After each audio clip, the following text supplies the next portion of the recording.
Just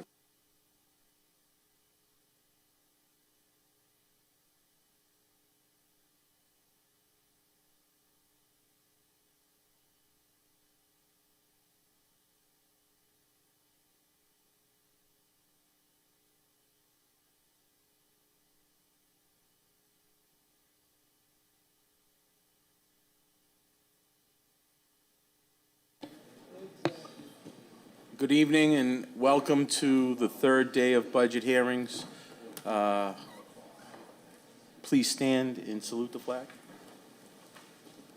I pledge allegiance to the flag of the United States of America and to the republic for which it stands, one nation, under God, indivisible, with liberty and justice for all. Madam Clerk, please call the roll. Roll call. The members of the Ways and Means Subcommittee. Councilor Marvino. Here. Here. Councilor Howard is absent. Councilor Silvestri. Here. Here. Councilor Zambudo. Absent. President Pro Tempore McKenna. Here. Here. And Chairman Visconti. Here. Here. Quorum is present. Welcome, everyone. I think we can start off. First on the list is, this is Public Safety Night. First on the list is Police Department. So if our chief would be, give us the honor and come to the podium. Welcome, Chief. Welcome, sir. How are you tonight? My pleasure. Everybody's good, and thank you for being here. You're welcome. So, the floor's all yours, Chief. Oh, I'm sorry. Pages 103 to 131.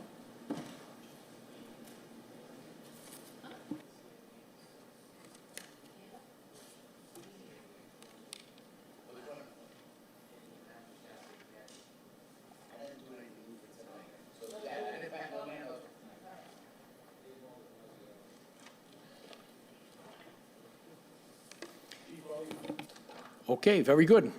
Folks, thank you very much for having me tonight. Chief David Callahan from the Police Department.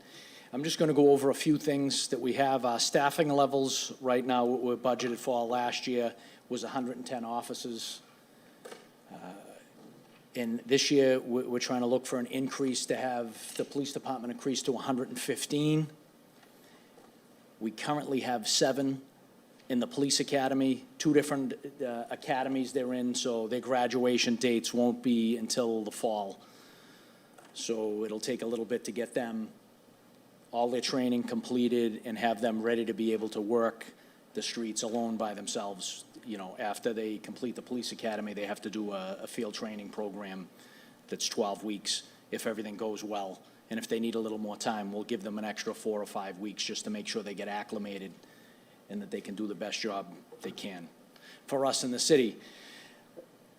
Right now, we've done a few different things. I'll read some of the accomplishments. What has been very, very successful is the behavioral health unit, the BHU unit, that has been newly created in the last couple years. We have an officer assigned there full-time, as well as 2 different civilian people that work in the office as well.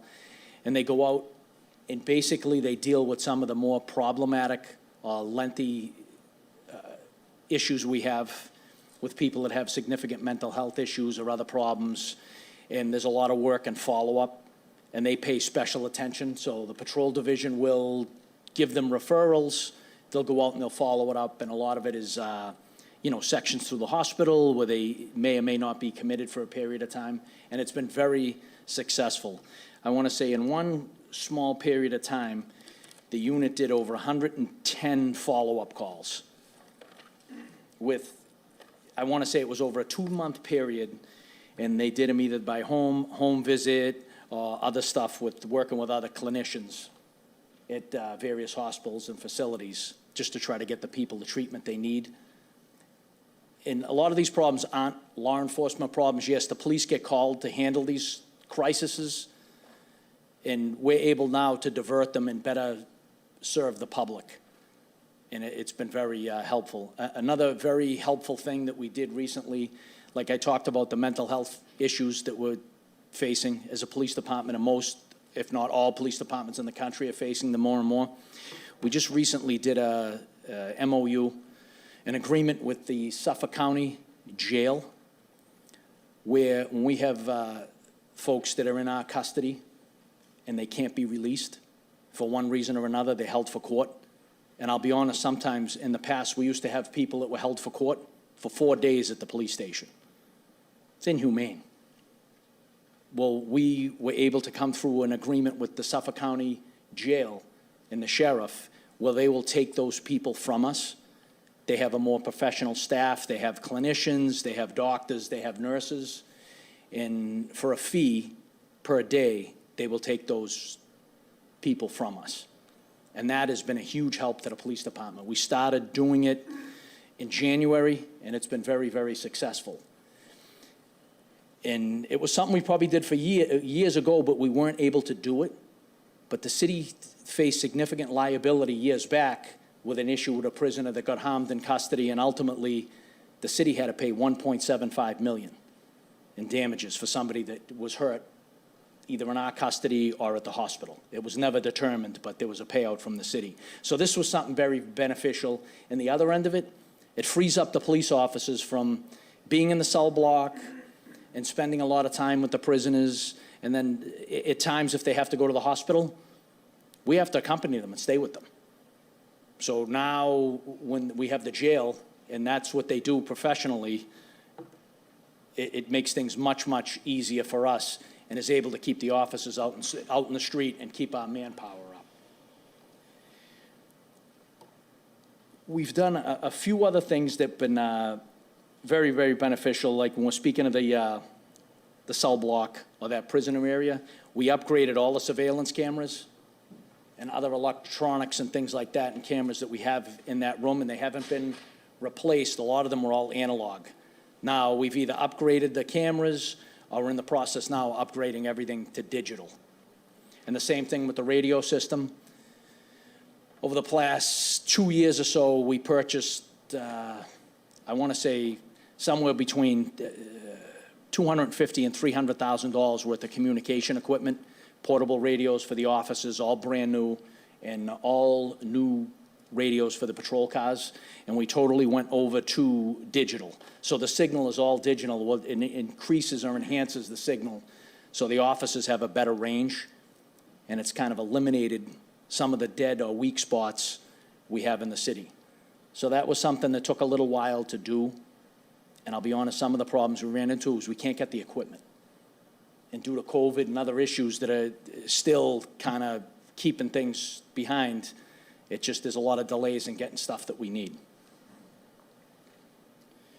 We're still working on the department policies and procedures. We're moving towards certification and accreditation. We're probably about 85% through with that. And a lot of that is all through the new police legislation in the last couple of years that was passed by the state. So we're mandated to do a lot of different things that we weren't mandated to do in the past. And also, there's a lot more training the officers have to do. So that kind of keeps our plate full all the time with officers, and then we have to backfill shifts at overtime and stuff like that.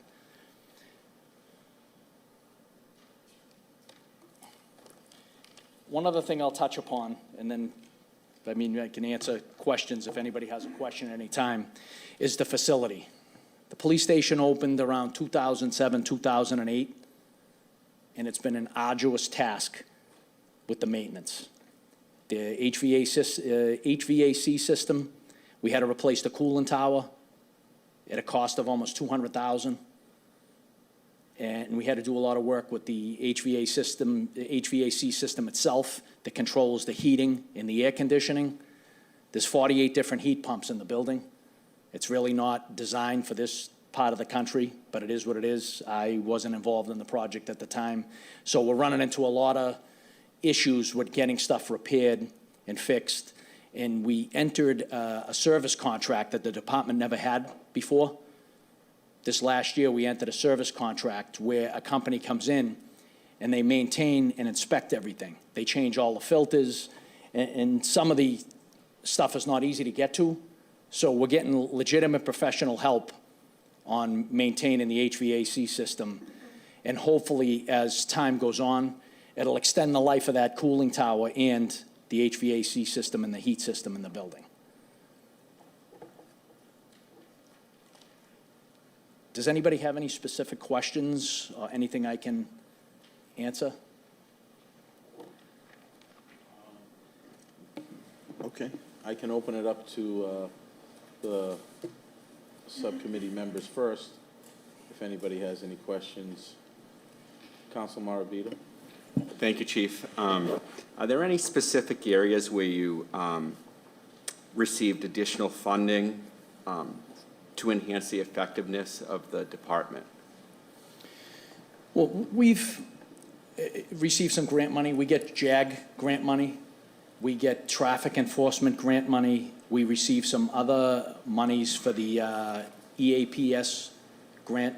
That's the Equitable Approach to Public Safety, that grant. And some other grants that we have that the detectives use, things like that.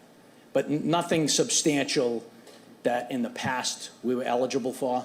I think some of the grant money, which we have a grant manager, she's always looking for financial opportunities for us, for either equipment and stuff like that. And we've seen some grants, but not as much as we've seen in the past. Now, I know you mentioned our goal is to have 115 law enforcement officers for next fiscal year. How many current positions are grant funded in the police department, and when do they expire? Right now, I don't think we have any positions that are grant funded. We have no grant-funded positions. Every position is budgeted. Excellent, that's good to hear. We do have 2 grant-funded positions in the civilians, and that is for the behavioral health unit. That's a grant through the Department of Public Health. But uniformed officers are all fully budgeted, no grants. Now, when you're counting the 115, are those counting the behavioral officers? No. No. The one officer that's assigned to behavioral health, that gentleman counts into the complement, but he's still a police officer, so if we needed him to go in the police car or to do some emergency response, he's able to do it. Okay. If that answers your question. It does, it does. So out of the goal is 115. Out of the 115, how many are actually out hitting the streets? Like, I know some of the higher ranking officers, they're not on the street as much as the lower ranking officers. Obviously, everyone has value in the police department, so I don't like to say higher ranking and a lower ranking, but. No, but that's some of the how they're superior officers, classified, we have yes. administrative captains that work inside. They oversee things. We have lieutenants, like an officer in charge. Ultimately, he'd be inside at the desk to be there in case there's an emergency or some type of thing. But basically, right now in the patrol division, we have around 70 in the patrol division. But see, one thing that we have an issue with, and it's been continual, we lose 10 to 15% of the department at any time for various reasons. I want to say, a perfect example, the past year, 3 officers, military deployment. Nothing we can do, they're off the books. Multiple people with family leave, different family matters going on, from having children's to sickness, things like that, and we have some other people out on long-term injury. I mean, one specific officer, significant knee injury, need surgery, ACL. They're anticipating him 12 to 9 months to be out. Another officer, same thing, issue with his knee. He's trying to rehab it and come back, but it takes a long time. So that's where we run into a lot of issues. That's understandable. Yeah. Just a quick question in terms of interviewing for the police department. How many superior officers conduct the interviews? It depends. We could have 3 or 4 people in the interview, sometimes 2. I think it depends on the particular day. No, but how many people in the department conduct the interviews? Is it just you? How many superior officers? Well, let me make sure I'm following you. You're talking if we're going to hire someone? Yeah, I'm asking who does the interviewing for the police department? Well, we do 2 different interviews. We have investigators, or inspectors from the Criminal Investigation Division. They will do the initial background on the person. They do the background, and then they'll do an interview with them just to go through some of their packet, some of the paperwork and stuff like that. Then if they successfully complete that part of the process, then it moves to a formal interview where you'll probably have myself, the executive officer, and one or two of the captains, and the detective that did the background.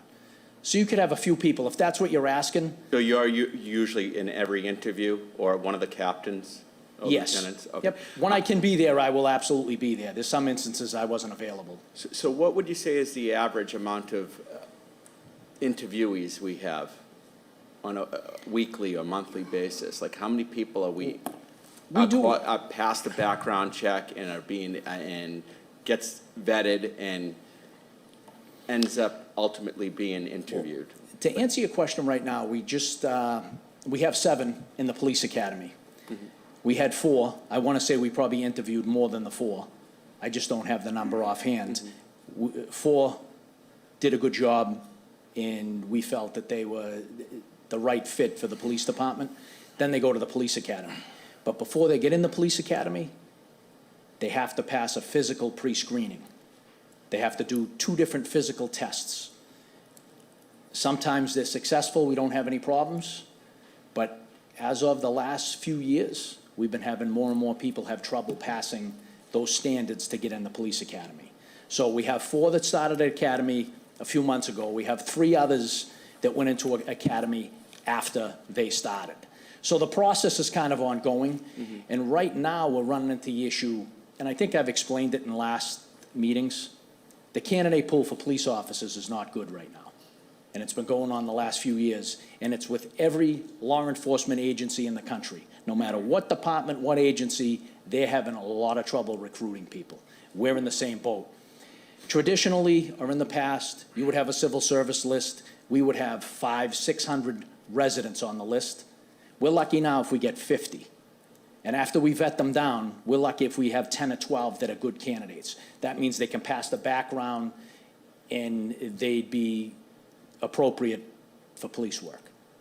So that's what's making it challenging. And the process takes a little bit of time because they have to get medical evaluations, psychological evaluations, drug testing, and then if there's an issue, they have to go back and see the doctor again, and we've had that happen. So we have to be as thorough as we can and do our due diligence on every single person we hire. But the candidate pool is absolutely not what it's been in the past. And the other problem we run into, sir, when you have the state police hiring 250 people, they'll pull 1,200 off the list, and they'll pull it off statewide off the list. So the state police will come in and take 1,200 off the list. So right there, it muddies the water, so to speak. People look at the state police, or am I gonna work in the city police? So now it gives them a little bit of an option, and we've had some people doing dual hiring processes at the same time. So they either choose the state police, or they choose, we've had some people totally decline the state police and us, and sorry, I'm not going into police work. So it's difficult right now. We'll get through it, but it's challenging. Thanks for elaborating on that process. Thanks. You're welcome. Counsel Silvestri? Thank you, Mr. Chairman. And Chief, thank you for being here. It's a recruitment issue, and it's worldwide, and it's military-wide, and it's an issue. So I don't envy you in that task, but I do want to commend the BHU unit because they do, and they have done some amazing work. They've come and helped me with veterans struggling, and they've also have brought veterans to me and put them on my radar, so I'm assuming they're doing that with other agencies and whatnot. So it at least takes men and women off of 911 calls and emergencies, and it puts one in particular officer, and he does an amazing job. So I just want to commend the BHU team. Thank you. Thank you, Counsel Silvestri. Counsel Cogliandro? Thank you, Mr. Chairman. Really quick through you to the CFO. Just looking at the grant funded positions, it says equitable approaches to, and then it gets cut off. I was just curious to what the rest of that says. Public safety. Mr. Viskey, if you don't mind, I answer the question for you so you don't have to go through it. Those are the 2 positions funded for the behavioral health unit. No, I get that. It says, but the account, it says, employee last, FTE, then account name. Looks like the account name's cut off. I was just curious what it was. I do have questions for you. Chief, thanks for being here today. So right now, we have 110 police officers, and how many of those are actually working at the current moment? Probably in the low 90s. Okay. I would say, I'll be honest with you, because of different issues, probably around 92. Okay. If we could get that, if we could increase you to 125 right now, I'd be all for it. I just want you to know, the more police officers we have, the better. I'm looking at the performance measures, and I'm just a quick question. I see a lot of increases, I see a lot of up and down and different types of crime. What do you attribute that to? Would it be the increase in population, or are there other trends that we don't know about? If you could elaborate a little on that, thank you. Yeah, I'm just going to the page here. As we all know, the community's growing. Revere was one of the fastest growing communities in the state the last year or two, and we're seeing it here with the population.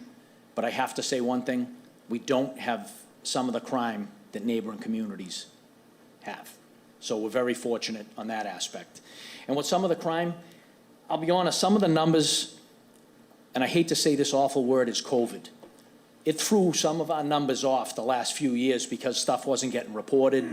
We weren't responding to certain types of calls. There was a lot of different things that kind of threw the numbers off. But our calls for service are definitely going up. And, you know, we see an increase of accidents, and we can explain that to everybody's back to work after COVID. And never mind, this is a busy community.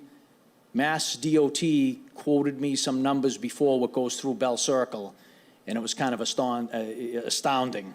You know, the tens and thousands of cars that come through here every day. It's not residents, it's people that are coming to and from. And they all utilize Revere as kind of the hub. Never mind the train stations and everything else that people utilize on a daily basis. The aggravated assaults, kind of similar. Simple assaults, those have gone up a little bit, and I'll say some of those assaults are attributed to domestic violence. With COVID, again, we saw our domestics go up 40 to 50%. And the numbers are still, they're steady, but they're starting to drop.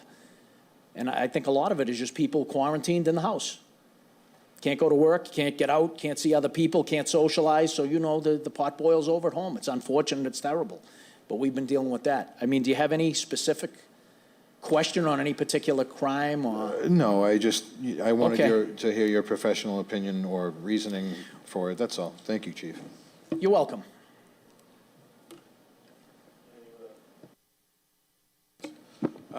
Thanks, Chief. Counsel Novoselsky, go ahead. Okay, thank you, Chief. Welcome. I have several things that really weren't brought up, but they're within your budget. And you know, one of my pet peeves is those traffic speed machines. And I know every year I don't see them on your budget this year, unless they're hidden somewhere in one of the categories that you want to buy any. Counselor, we, usually with those speed signs, in the past, we bought them with grant money, but it's really something that really shouldn't be dependent on the police department, because I don't have the funding every year for them. Some funding we haven't seen anymore. There was some highway safety grant money that we were flexible with. We haven't had it. And the prices of the speed signs have gone up dramatically. And I want to say for a digital speed sign right now, to get it installed and to order it, one, it takes about 6 months to get it, a lot longer, and I think just due to the craziness with COVID. But they're almost, I was quoted a price, which I thought was high, but that's what I was told. It's about $7,800 for one of those digital speed signs now. On the poles. On the one- poles. The one that just gets Yep. attached. Yeah, the digitals, about- you know, they're solar operated, but to Yeah. put them, to install them and stuff like that, I It's was about told around 7,800. $7,800. And I hope that's accurate, but some of the prices have gone up, and then you have to get them installed. So there's no plan on If getting I, any? if I can get money, Yeah. I'll do it. And I think he may be able to answer a question for you better than I can. Mr. Viskey. We've, you are correct, Ira, there is nothing in the operating budget for that, but if that's something that you'd like to see in the capital improvement plan, especially through CIT funds, happy to install them. I know Council Powers on Ward 5 was also looking to allocate some of his CIT funds for that, but that would be a pretty good funding source for those types of, signs. Absolutely. So we could talk I would offline about I would doing that. encourage that. Okay, well, some of you have more CIT funds than others, but we can certainly talk about where you Well, like them and how much. Okay, well, I know you were gonna give us a list of breakdown by ward. I don't know if you ever done that. I do have that, and I'll bring that to the next meeting. Thank Okay. you. Don't worry, we'll just take all the money from his CIT fund. How's that? Spread the wealth around. How's that? I'm not gonna touch that one. Well, Counselor, with some of the data I see on those speed signs, I did some, looking into them and things like that. They say they're almost like 30 to 35% effective with normal, That's a good number. yeah, with people that are driving That's a good number. and realize that they're going a little fast and they back off and they slow down. That's That's- better than nothing. Oh, 1,000%, absolutely. That's a big number. And- It's a big number. And the other thing that's coming up now is that has been successful in a lot of communities is the speed tables. You have the rise in the roadway. Yeah. That is starting to become common in more and more communities. Correct. And, it's a little expensive to do, but it calms the traffic down. Right. There's no doubt. Exactly. And that's what people are looking for, Absolutely. slowing people down and calming the cars down, the speed. Listen, absolutely, because I can see how some of our accidents have gone up and some of the other things have gone up, and it's concerning. Now, changing the subject a Yes, little. sir. The auxiliary. I haven't seen many auxiliary folks working. What's their status? I believe we talked about it. With police reform, the auxiliary police department has been disbanded. The standards are too high, and they have to have the same level of training that the regular officers have. And it's just something that's not, it's not attainable. It's not, we can't sustain it. You have to send them to a bridge academy somewhere else for weeks on end, and we just can't do it anymore. And we're not the only police department that utilize them. I know there were some other big communities that were pro-auxiliary police for the help, and they had to disband their units as well. And I'll be honest, I missed them because we had 10 or 12 guys that they could help us anytime we had a big event. Right. And in turn, they worked details, not all of them, some of them did. When there was stuff that we couldn't fill, they would assist us, and they would definitely help a good support staff for the police department. But since this police reform, it's not going to happen anymore. I'm noticing. Unfortunately. I'm noticing on your budget, you put $4,500 in for clothing for them. On Well, that was probably Page 119. in there from last year. Yeah, if it has the 4,500, I believe, and that was an oversight on my end. Okay. But right now, the auxiliary police, there's nothing we can do, and I tried to entertain some things with different people in the state, and I have not got any positive feedback about it. And just to extend the conversation a little more, there's some communities that are smaller in population than we are. They utilize reserve officers that work part-time, actual patrol shifts. Some departments have totally gotten rid of them and had to increase their budget because they have to hire more full-time people. Right. So, And once again, what is the highest level of positions we've ever had, do you know of? my last recollection, the highest number of officers we had was 118 officers, 119 118, yeah. officers. And I want to say that goes back to the 80s. And then in the 1990s with the crime bill, President Clinton's crime bill, we hired 42 officers in probably a 2-year period with that. Above and beyond, no. No, just in the To complement. reach reach Yeah, to reach that To reach the, 119, yeah. Okay. I'll be honest, the community this size, and I know we can't do it, probably should have 135, 140 police officers. If you look at, like Brookline, very similar to Revere. The budget's probably 17 million, a little more, 17.5, pushing 18 million, and they have 135 officers plus a whole complement of civilian staff.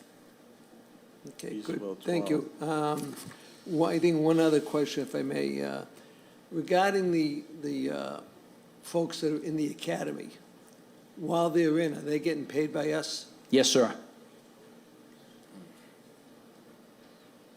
Okay, that's it, thank you, Mr. Chairman. Thank you. Any other questions? Thanks, Chief. I got just a couple of questions as well. So 135, wow, we're a ways off from that number. And, you know, that's pretty alarming, actually, when you look at it and say, you know, that's probably almost 50 offices, shy of 50 offices. Wow. That's a lot. That's tough.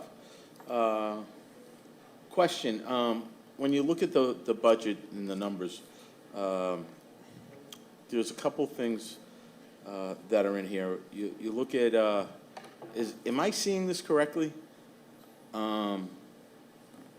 That overtime is that 35,000 for the entire department? Is that correct? No, Yeah. no, 35,000, no, that's, yeah. That's what I'm saying, so, Yeah. am I looking at? That may be civilian overtime, if Okay, I'm help me- correct. Okay. What page you on, sir, just so I make sure? I'm on page 115, and I'm looking at it going, wow, that number doesn't look right. So if it's broken down into something else that I can't, Rich, enlighten me a little bit? Am I putting you on the spot? Nope, I mean, I because see, I see what you're looking at. I'm looking at it and it says 3,400 of used overtime, and I'm like, I know for certain that that's not the number, so, The total overtime budgeted for the year is 530,000. where is that? That's on page 117. The 35,000 is special events overtime. Okay, And my apologies, that could have been made a little clearer on the description, but if you look at the 117, which is the uniform-based summary, you'll see on the bottom, it has court overtime, special event overtime, election details and overtime, total 530,000. On the bottom of page 117. Oh, okay. But doesn't that flow over to the top part? No? It's not on page, doesn't it flow up to the page 115, no? For some reason? It does, the other 500 is, Where's the other- it's called other salaries. Okay. And, yeah, so that, yeah, All right. again, a little confusing, I will make note of that, but those descriptions aren't Okay.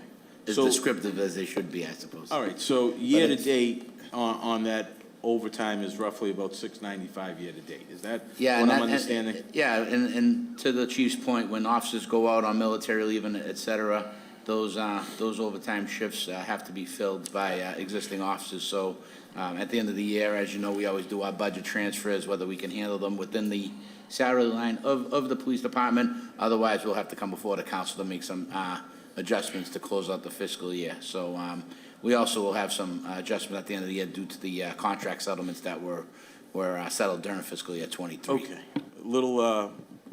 Thank you for that clarification. That was a little bit confusing. I'm like, there's no way that it's only 35,000. No, I agree. We can- Especially when we're short so many officers. We can So- clean up that description. Well, we for want you to next year. get the award again, so, you know what I'm saying? So I if- appreciate it. If that's the Thank you. case, you know, I'm Thank here you. to help you get the award again. I appreciate You it. know?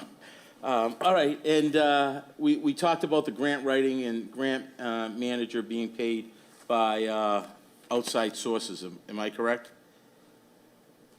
And just one question regarding the grants. How much grants have we received from, in dollar amount this year, off the top of your head? I wouldn't want to state a figure, but I can certainly bring that back to you. We do a quarterly grant reconciliation that accounts for all the grants, so I can get you those figures. But the grant that is in the salary line for the behavioral health unit is a grant that was actually secured by Department of Public Health. So it's kind of a dual effort, but that grant is part of the public health grant. So, but they fund the positions at the police department. Great. And my only last question, Chief, is the consultant services. Looks like there is a $100,000, I know you requested a $130,000 line item, was cut a little bit down to 100, utilized about 19,000. What kind of consulting services would you be asking for? Is that something, can you elaborate, elaborate a little bit on we the viewed some consulting? of it for training Okay, and other issues. We had a personnel matter that they had an independent person come in to help Okay. us with it, with the solicitor's office and stuff like that. That's Okay. what usually that money goes for. Okay. But I will say one thing, Counselor, the thing that's really get us, not painted into a corner, but keeps us on our toes, is the overtime we have to pay for some of the training. And backfilling for training, and that, with this police reform, they have piled the training on us where they want such high standards, but they gotta understand people, you know, how many hours are there in the day and how many hours in the year to train? So we have a full schedule. No, Chief, Yeah. I couldn't agree more. Like I said, I wasn't questioning, I was questioning the dollar amount being Yeah. so low. And Yeah. I didn't know the other salaries here was the overtime, and that's, not that I don't, listen, with being so understaffed, you're gonna have to need the overtime, and that's what I was trying to allude to, is where is the actual overtime? And now Yeah. it makes more sense, so that's all. Just to clarify, as of March 31st, are the numbers you're looking at for quarter three, but we have expended 95,648 of that appropriation, so Say that some of, you're looking at, through 3 quarters, we only spent $19,000, but we've processed bills that we're up to $95,000 expended and $12,000 encumbered, so we're over $100,000 in actual expenses. They're just, some of these bills, we don't pay them until after the study's done, so Understand. just wanted to let you know that Yeah. that is being expended. Yeah, it just, there was a significant difference, that's why it just came up. But, Chief, I have no further questions. I'm not sure if the rest of the committee does. Thank you, I know the job's not an easy job, obviously, and, you know, especially with the short staff that you have. So, thank you for coming up, and if there's no other questions, thank you, I appreciate you coming up here and explaining, you know, the department and what's going on this year. Thank you. Thank you. Thank you again, I appreciate your time, and thank you for listening. Great. Have a good evening, folks, Thanks. thank you.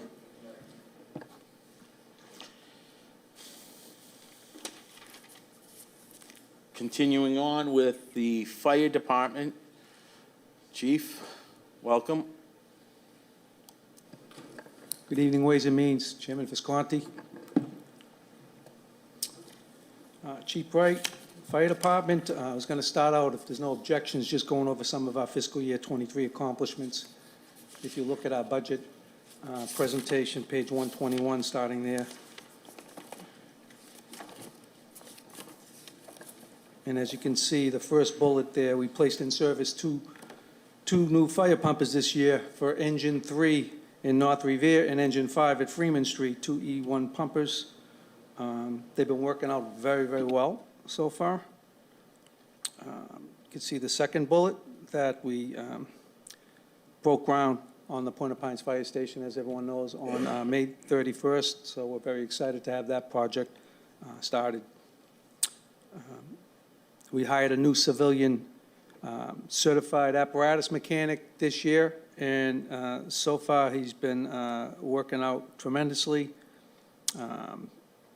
You know, it's going to take a few years probably for us to work out all our apparatus issues, but I do feel in time that this will prove to be very valuable and actually save us a lot of money down the road and ensure that our fire apparatus are on the road and they're safe and they're up to snuff.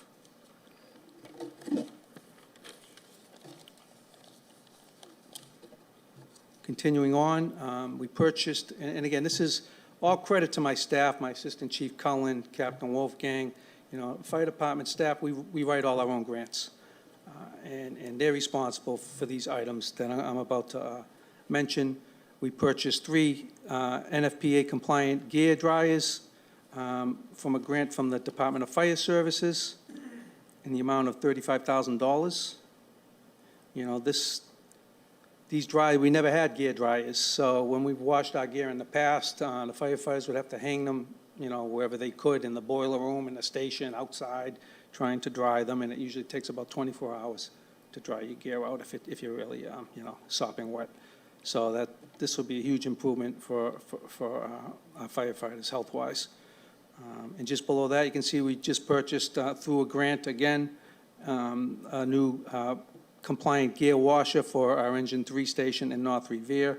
so those firefighters don't have to trek to headquarters after they've had a fire and drop off their gear and try to wash it there and then come back when they're off duty to pick it up, stuff like that we've been doing for years. Going right down the line, through an AFG grant, for $70,000, we purchased and placed in service a new SCBA compressor. And the SCBA compressor is the piece of equipment down Parkway Station that we fill all our air tanks that we breathe from in fires. And we never really had a NFPA compliant compressor for the past 30 years, but we do now. We received a new high water rescue response vehicle this year through a $230,000 grant from UASI. As I don't have to tell anybody here on the council, the type of storm surging and flooding that we can expect to be coming in the future and that we've experienced in my time here. But it is very alarming to us, and we're trying to get out as much as we can with water gear and everything related to the water. And this high water rescue vehicle will really allow us to go in to places that in the past firefighters would have to go in, just get in any way possible. But now this vehicle will help us go into flooded areas and help evacuate people from their automobiles or their homes or whatever the case may be. And lastly, we secured a MEMA grant in the amount of $27,000, almost $30,000 to purchase a new diesel emergency backup generator at headquarters. That emergency generator that powers headquarters has been there for over 30 years, and it's literally fallen apart. So that'll be a much needed improvement. And lastly, this year we just hired 11 new firefighters that they've onboarded with us in May. Half of them are starting the academy next week, and the other half will go during the summer. And with these 11 firefighters, this is the first time that I can remember that the fire department has fully staffed its complement. Whatever we were budgeted for, we've actually accomplished that goal.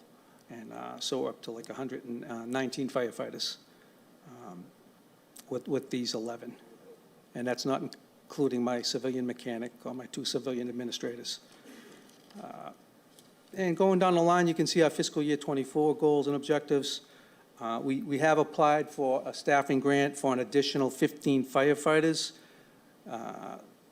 That will help us staff the Point of Pines Fire Station in the next fiscal year budget, hopefully, if we're successful. The past 2 years, we've applied for staffing grants, and we haven't gotten them, so I'm hoping that the third time's a charm here. And we also applied to purchase a new pumper for the new fire station. Again, we've applied for that the past 2 years, but have been unsuccessful, and we're hoping that this time, this will be our time. As you can see, we just signed a contract to purchase 2 new fire engines and 1 new ladder truck to replace engine 1 down the Parkway Station, engine 4 at headquarters, and ladder 1 down the Parkway Station. That was accomplished with the $3 million in ARPA money, which really is going to help a lot. So we've had a lot of apparatus woes the past couple of years. We've run into situations where we're just trying to keep everything in service, not trying to brown anything out. And we have largely done that. And again, with the help of some of our neighboring departments, single out Boston, we're currently still riding with one of Boston's ladder trucks. They've been so gracious to let us borrow for the past several months, as our ladder 1 is still out getting a new motor installed. So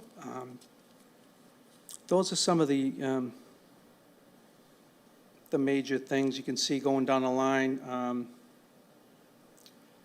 For next year, we want to install a new diesel fuel pump. Our fuel pump out back at headquarters, it needs to be replaced, and the safety Vita root system, that stuff we'll be working on. We'd like to start complete crucial repairs to Central and Freeman Street fire stations. Mainly the HVAC systems are ancient and in desperate need of replacing. Goal number 7, you can see the fire station in North Revere. We've had a chronic problem with the sewer drain there, and I know the water and sewer department has been so gracious. They come over monthly, I think, and they basically they blow out that line for us, but that eventually is gonna we're gonna have to fix that and have a permanent solution for that. And right down the line, our last goal is to purchase some fleet vehicles, replace our assistant chief's car, fire prevention, and a prime mover, which I think we may be getting a grant from URC that may pay for that prime mover, which will be that'll be a big nut. So that's pretty much all I have to highlight from our budget. If any councilors, committee members have any questions, I'd be Thanks, Chief. happy to answer them. Sure. Counsel Silvestri? Thank you, Mr. Chairman. Chief, thank you for being here for tonight, and I appreciate all the men and women do in the city of Revere. So we're starting the building of the Point of Pines Fire Station. How do we ensure, because I know a lot of people are worried that that opens and the other fire station down the street closes. How do we ensure that we keep them both open? Is that the plan currently? Oh, we're not closing another fire station because we're opening the Point of Pines, no. We're just making up for what we lost over 30 years ago, and the city's almost doubled in size. So, Yeah. you know, when I first started, we were probably doing 5,000 emergency calls a year, up to 12,000. So that will be a fifth pump. And again, I think the city really has to take a look, because my idea would be 5 to 10 years down the road, we're going to be adding a sixth engine company and a third ladder truck to the city. And either that third ladder truck's going to go in that Point of Pine station with engine 2, or we're going to be figuring it out, relocating and building a new engine 5 down to Wonderland. There's some moves we still have to make, and there'll always be things we're going to have to work on. But I assure you, we'll have the manpower, the personnel to run that station next year. Whatever you need, please, this body is more than happy to help. I agree, and I think we need 150 firefighters like we do and 150 police officers. I don't think we can ever have enough public safety, so I appreciate what you do, I Chief. appreciate that, Counselor. I can say before I came on this job many years ago, the fire department had 146 firefighters. When I started, I think we went down to about 138. And then from the early 90s, after that Prop 2.5 override, we were decimated, not unlike every other department, and fell to even under 100. I think when I took over as chief, we probably had 94 firefighters. So we've had a plan, the 5-year plan probably took 7 because of COVID, but we're doing it. And we have worked our way incrementally through grants and any which way we can, working with our chief financial officer, the mayors, to try to improve the department, and we have. So thank you, though, for You your have support. done an amazing We job. appreciate it. Thank you. Absolutely. Thank you. Counsel McKenna? Thank you, Mr. Chairman. I just want to say thank you. We have one of the best fire departments, I think, in Massachusetts, and I just want to say thank you for everything that you do to keep our city safe. Thank you. Thank you very much, Councilor McKenna. It means a lot to us. Appreciate it. Counsel Cogliano? Thank you, Mr. Chairman. Chief, you guys are the best. Just keep it simple. So over the last couple of days, we've seen trends where the department request is higher than the mayor's recommendation because they're trying to make up for ARPA funding. I don't see ARPA funding, so could you just elaborate why, we're asking for $2 million and then it got cut down to 1.24? I think we got $3 million on the ARPA for the 2 pumps and 1 truck. So I think that was increased. Thank you. Thank you. Thank you for the question. Any other questions from any other councils? Hearing and seeing none. Chief, thank you. Obviously, the personnel, similar to the police, has been a growing concern, and you answered one of the questions I had is, having 146 staff members and now drop down to 114, obviously, with the growing city that we are, is obviously a major concern. What do you think, and not to put you on the spot, but to handle the calls and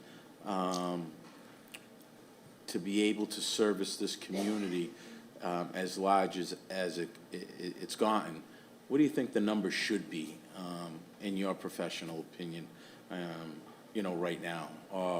what's the goal, and Honestly, what's like, that number with- that you want to get Right to? now, with what we have, 4 pumps, 2 trucks, a staff, you know. And we're talking about a fire station that's coming as well, right? But So we- let's add that. So add that, I would say we're gonna need, that's why we put in the grant for the 15. Okay, 15 would mean every, you know, would have personnel, every single position as the NFPA requires. Okay. Including an aide for the incident commander, which we Sure. currently don't. You know, we report back, command staff and stuff like that. which would bring but- us to about the 134, 35 Right, correct. number. Correct.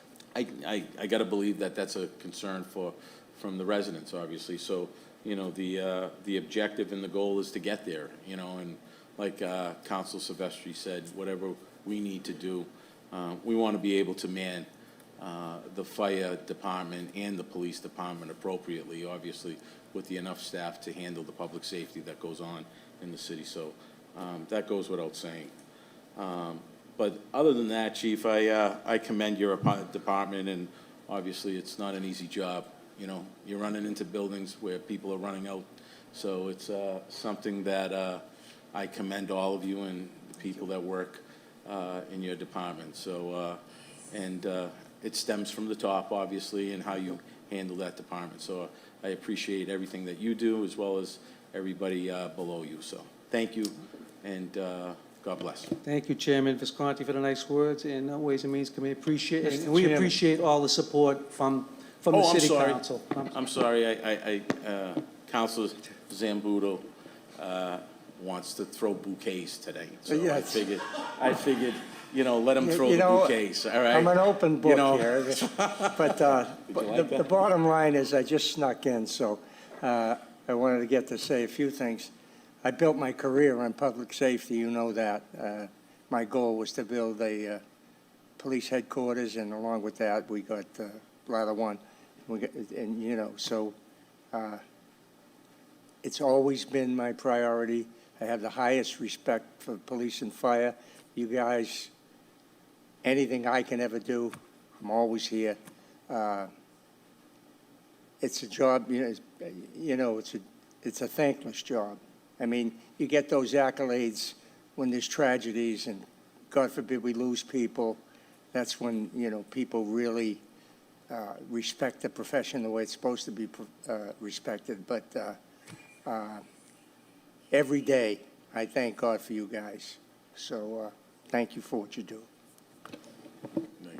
Chief, We appreciate you, too. he just wanted to be the last one that throws the bouquet, that's all.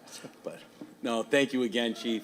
You know, thank you again, Chief. But, Thank you. yeah, go ahead. You can respond to Council Zambudo if you want.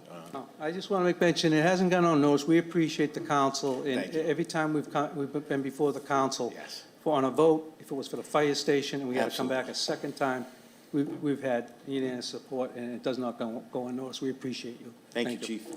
Thank you. Moving along is the, I believe, municipal inspections.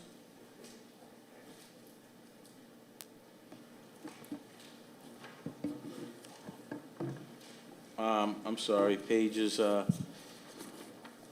do we got for page? 135, yep, actually. Building Commission, and actually 140, we got 130, yeah, 135. Sorry. Welcome, Mr. Wells. Thank you. Michael. Good evening.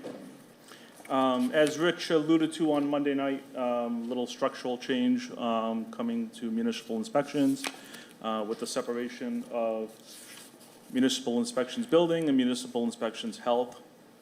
Also, under health will be the consolidation of the short-term rental department coming under that. With that being said, on the expense side will still fall under one. The payroll side will fall under two budgets. I'd be happy to answer any questions for municipal inspections. Yes, Council McKenna.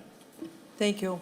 Michael, Mr. Wells, Can you just elaborate a little bit about the Airbnbs, the short-term rentals, what you plan on doing, or the city's planning on doing? Because I'm just a little concerned about that. It's new to me, coming under my department, so I certainly have some catching up to do with Nick and Vin to get up to speed with the short-term rental. So it's being incorporated into municipal inspections as of July 1st.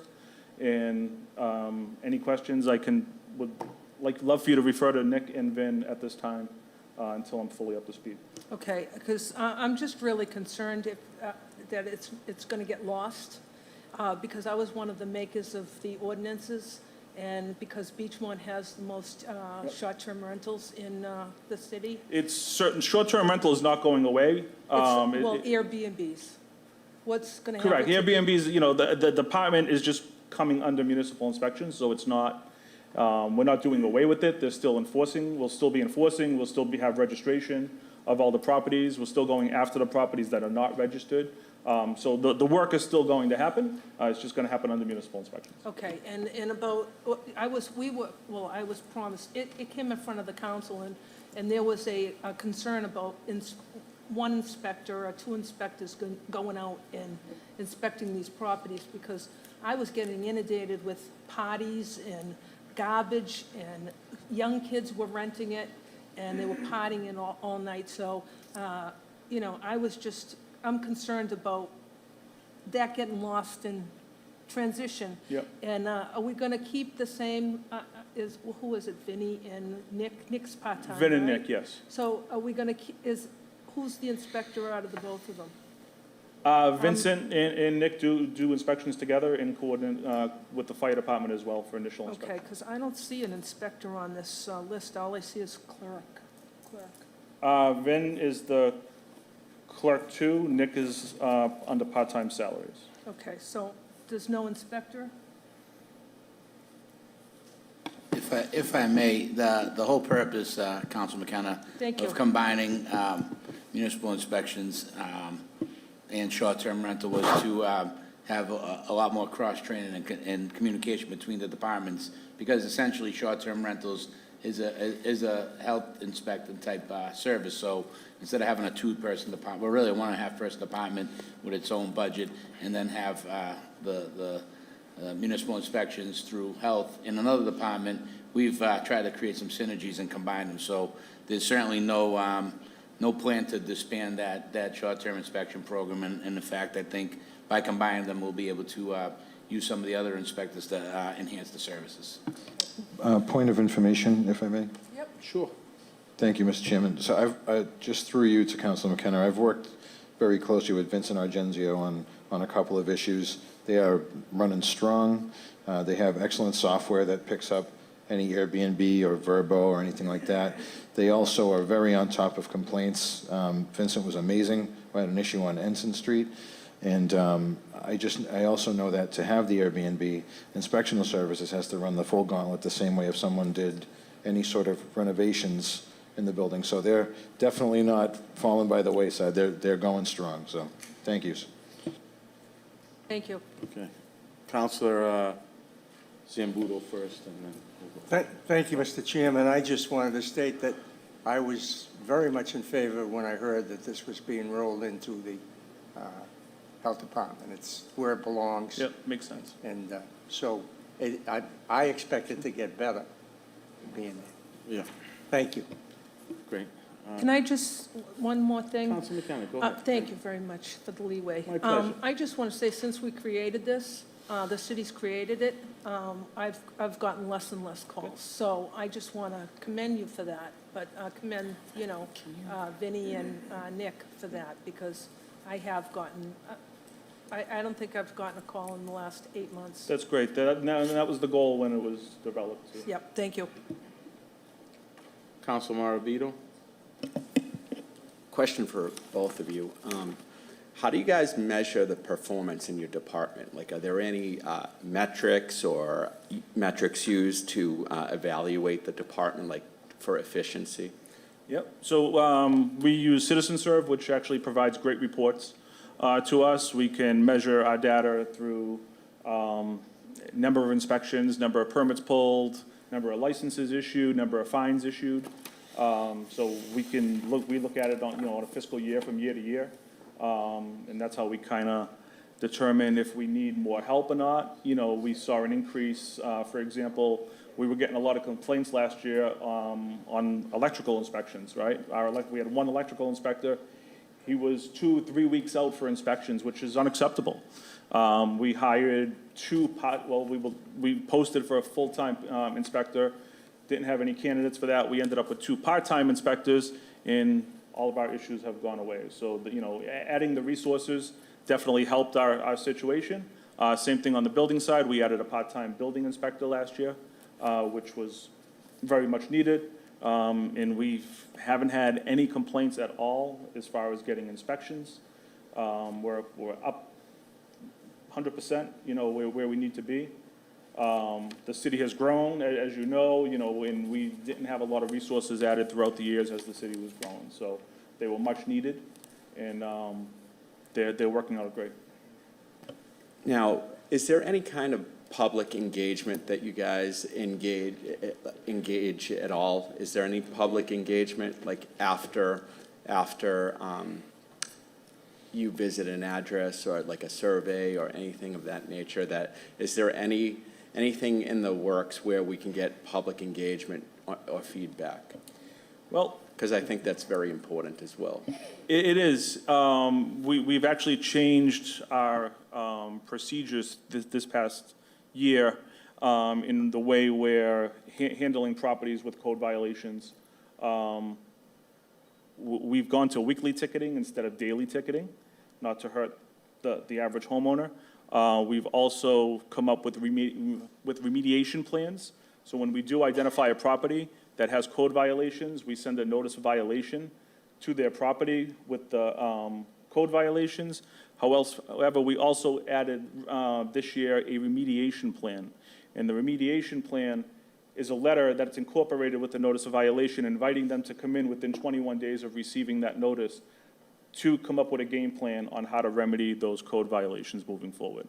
So a lot less ticketing going on and more compliance. Thank you very much. I'd like to hear that you guys are on top of things. Thank you. Councilor Silvestri? Thank you, Mr. Chairman. Mike, Louis, thank you, guys. I guess my question is going to be the same for you.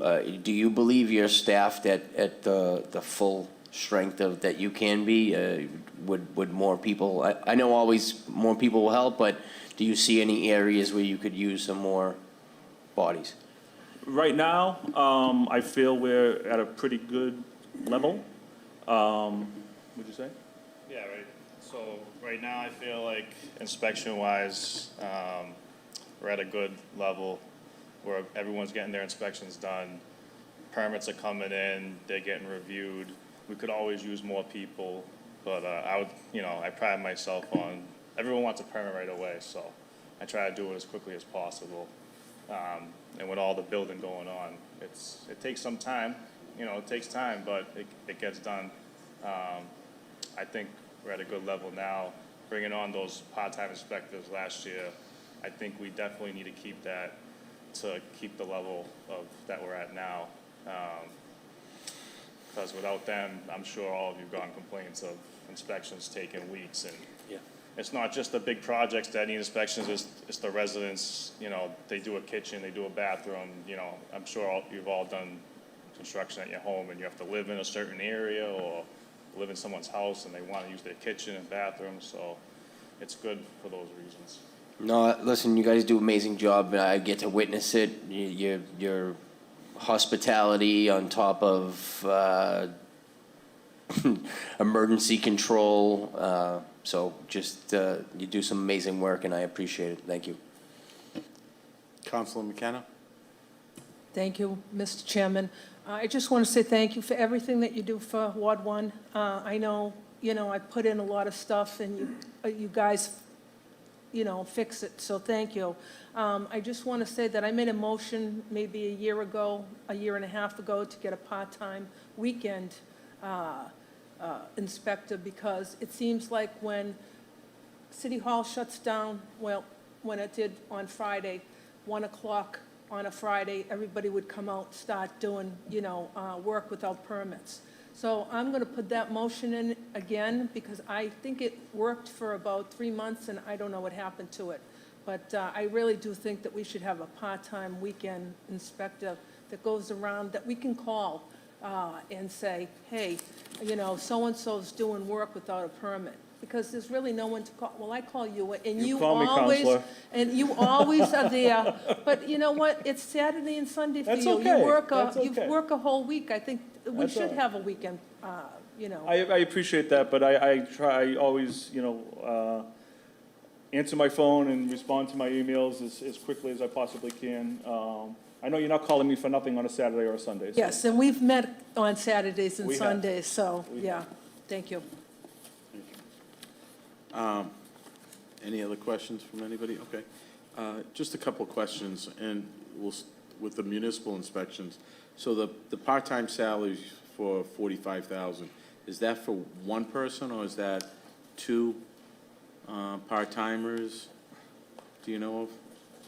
Is that, you said that part-time is for municipal, So in for the inspectional Airbnb. services, municipal inspections under the health, that part-timer is for Nick Cadnazzo, who is doing short-term rental. Yeah. And then in the building commissioner, you'll see in 73. that is those are the part-timers that I think that's the 3 part-timers total in the building department. And just going back to the short-term rentals, the Airbnb, is it correct that those Airbnbs, rentals are only for owner-occupied units? And has that been enforced? Because I've been told that non-owner occupant units are doing Airbnb. Is that correct? And are you remedying that problem, obviously, if they're not following the ordinance? I can certainly follow up on that, Counselor, with Nick and Vin at this point. Again, I'm not up to speed 100% on the short-term If you can check into rentals. that, because I believe that from prior conversations that it has been, they've been allowing non-owner occupant properties to have an Airbnb, and I believe that's not part of the ordinance. So if that's not the case, we should have that fixed as well, and they should be abiding by that. Correct me if I'm wrong. Point of information, sir? Sure. Thank you. So I can tell you that it's either owner occupied or you have to live adjacent to the house. And if there's anything like that going on, I'm telling you, these guys are on top of it. The short-term rental department is great. So all you gotta do is let them know, or I get a lot of Yeah. feedback from neighbors. That's all. Thank you, sir. Yeah, if you can just look into that. And then there's 3 salaries that are obviously being paid by other sources. What are the other sources, Rich? That's the 40U revolving fund program. From all 3? Yes. Great. Okay. That's it.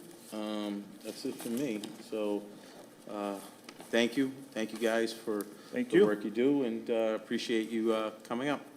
Thanks.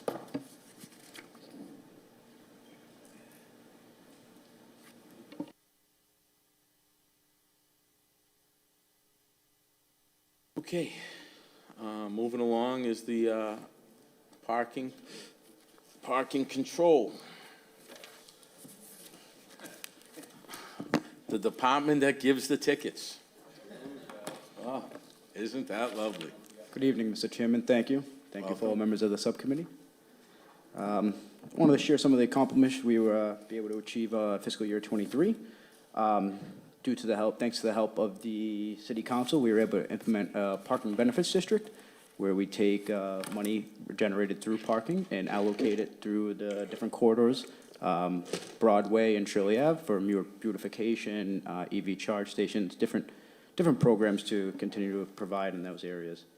One of the other things we've worked with, we've done a great job working closely with DCR and Mass DOT across various issues, whether the New Oak Island Street change taking place. We've had great communication with addressing the needs of the residents over there and working through DCR. Mass DOT has been great, trying to update some of the signage and allow enforcement to be given to the parking department on some of the areas we see that we didn't really have the rights to reach to, and we were noticing some trends and some issues in there. We were able to hire a new parking clerk to continue to help and professionalize the office and continue to, as we know, sometimes we get some long lines during the months of February and March when resident parkings are administered, and this has helped kind of slow that down and speed up process a little bit. Along with those accomplishments, there are a couple of changes you'll notice in the budget from this year to last year. One of the things we did this year, we were requesting to have not 2 new positions, but we want to take current parking control officers and promote them to supervisors, make them a little above the rest of their peers and help us with the communication. One of them, the idea is one of them will start early morning, about 6 a.m. That way they're checking with the overnight officers, they're checking on vehicle status, helping myself maintain structure a little bit and make sure all employees are being checked in on every day, vehicles are being maintained, inspection stickers, maintenance, regular maintenance, and also being a person to contact if there is any issue on the street. The other parking control officers are already in the area. They can be there in a moment's notice, help with any situations at all. We did add 1 new parking control officer to this budget this year as a full-time equivalency employee. That was to continue to broaden our staff and continue to protect the city streets and cover as much territory as possible. That's all I have for now. Happy to answer any questions you may have.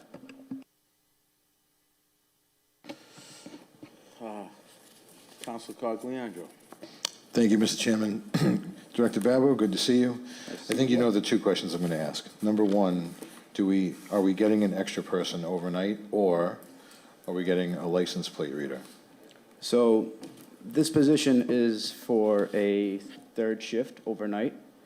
And on top of that, we originally started the conversation with trying to seek maybe an additional 1 or not. I did present the case that the LPR will save the city labor costs, will save the city possibly with the partnership of LPRs and digitalized permits, will save on a cost savings approach for distribution of permits. And we didn't feel it was necessary. We think we have good enough staff right now that we're, as long as we can get some technology in there, we can definitely become extremely efficient without excruciating labor cost. That's great. So you're confident, well, I know that because of the, I don't want to say lack of staff, but because we only had 3 people on, we weren't really able to cover the entire city every night. Do you feel like we're going to get close to doing that with the resident parking ordinance and covering the whole city? Yes, I do believe we're definitely going to get a lot better at it. Awesome. Thank you very much. Thank you. Okay. Councilor Maravito. Mr. Babo, I don't usually give out as many bouquets as my colleagues up here, but I have to with you. You're so responsive whenever I call you, and everyone in your department, whenever I come see what they're doing, observing them, they're always courteous, excluding giving someone a ticket, but they're always stop to explain what's going on.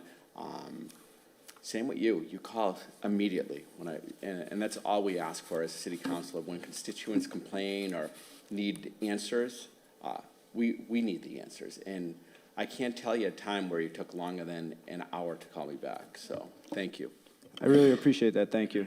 We try to work hard. The nature of our job isn't always welcoming, so we can at least be a welcoming personality on the other end and work the best with our constituents and fellow elected officials. Councilor McKenna. Thank you. I want to also say thank you for everything that you do for Ward 1. I call constantly. We have constant conversations, and we've settled some big things down there, so I just want to say thank you. Thank you for that. I appreciate that. Okay. Mr. Babo, Councilor Silvestri, and then Councilor Zambudo. Councilor Silvestri. Thank you, Mr. Chairman. Zach, it says here overtime, 23 budget, they're just a little over 30,000. And requested 10,000. You think that number suffice, or? So I definitely think it's well off. We did get an increase last year. We have another fund that we pay out of our meter reserve, so we pay some employees out of there, so their benefits, their overtime will come out of that. That wasn't something we accounted for last year, and we realized throughout the year we weren't really spending as much as was allocated, so we didn't think it was necessary to ask for that again. The supervisors are gonna help balance out that a little bit, and on top of bringing in some of the new overnight guys, we're trying to change their shift to 4 10-hour shifts to spread out coverage a little bit and get them out there longer during the day, and that's gonna help break up some of that overtime as well. Yeah, if I may, certainly the addition of one additional parking control officer will help offset that. And as you can see in the budget, we do have 3 of our parking control officers funded through our parking meter receipt account, and that also helps offset some of the overtime charges. So we try to be lean, and Zach does a good job balancing the overtime into a manageable level. Thank you. And Zach, you're doing a great job down there since you've taken over. I appreciate the work you do. Thank you, appreciate that. Council Zambudo. Thank you, Mr. Chairman. I have a lot of interaction with Zach, and he's a complete professional and does a great job. Even when we don't agree on an issue, he's never disagreeable, and sometimes it's hard for me not to be disagreeable when it doesn't go my way or the constituents' way, so to speak. But we're lucky to have you, and I hope you stay. And, Thank you for those you. kind words, Counselor. Appreciate that.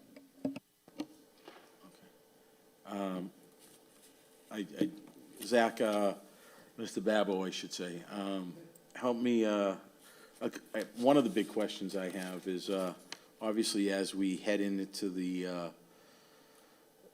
summer months, one of the biggest complaints, as you're well aware of, is the Point of Pines, the overnights. You know, we've gotten people, it's amazing. I will say, rightfully so, that they complain, because I've had pictures sent to me by residents where cars, they just park the cars right in front of people's driveways. So, which is pretty alarming. I mean, the fact that I just can't believe people would just leave their cars in front of people's driveways is just beyond belief, but it does happen, you know. And what are you gonna do this year to try to combat that problem again, you know? And I'm sure your department gets inundated with calls during the summertime, and whether it's during the day or nighttime. How many nighttime parking enforcement officers will you have if we approve this additional person? How many throughout the city? Approving this, I will have 4 overnights. 4 people every night, 7 days a week. Yes, eventually, after the new guys get up to par and train, one of them is going to be brought down for a second shift to cover up the midday a little bit better. But definitely right now, there's going to be 4 going out the rest of the summer until fall. And we are very well aware of what happens in the Point of Pines in the summer months. So we make a concerted effort starting May 1st. All 3 shifts spend at least an hour to 2 covering the pines each day. We cover it usually from 7 to noon. I don't want to relay all the times in case, you know, people try to move around, but we cover it early mornings until early afternoon. And then the one thing that's tough about the pines, trying to make it down there, as everyone is aware, between 3 to 7 o'clock can be rush hour. So it's very, very difficult. Usually after 7 o'clock, it closes down. It slows down. We do make a couple rotations down there with the 2 gentlemen that are working at that time. And they always check that up until about 9 o'clock. The overnight guys will come back around at 3 in the morning. So each shift does make a rotation down the pines during these 4 months of summer where we know there's going to be increased visitors, increased traffic, and people trying to just park and go to that beach. Okay. Great, and that's all I have, actually. Councilor Novoselsky, thank you. Thank you, Mr. Chair. More kudos for me. You know, you guys are great down in my area, and you're always on top of people doing the wrong thing. And I know Council Powers is not here, but one of the issues that you're probably aware of is Oak Island Street. And I know DCR took it over, but now there's new signs up. Half the street is permit parking and half is not permit parking. Can you give me an update of Yes. what's going on? I spoke with please? them yesterday, and when they were removing our signs that were on that roadway, there was a delineation because some of the signs still had at the beginning part of the street, they were not updated properly, and they still had the hours of midnight to 6 a.m. on them. And the ones further down by the Kelly side said resident parking only. So DCR thought that we had split the street by times. They didn't understand that before they had placed the meters in 2021, that there was only overnight resident parking along that roadway. As soon as they placed those meters on the beach, the Traffic Commission voted to approve that street to become 24 hours. There was maybe a sign or two that was missed, so when they took them down, they thought the street was divided. I had a conversation yesterday with them and explained to them, no, this was a change brought on by the meters, and we think we want to keep it 24 hours now, especially with the beach being as busy it is. They abided, and they will replace those first half of signs to make sure the street is consistent throughout the whole thing as 24-hour resident parking. And their park rangers will handle it, and they'll work with the state police as well. I've tried to work with them to allow us to continue to help them out as best they can, because we understand DCR doesn't have a ton of park rangers, and they have a lot of parks that they have to cover. The one thing that's unfortunate is our park control officers are not sworn officers, so due to the regulations that DCR is able to issue tickets, I couldn't get my parking officers to do that.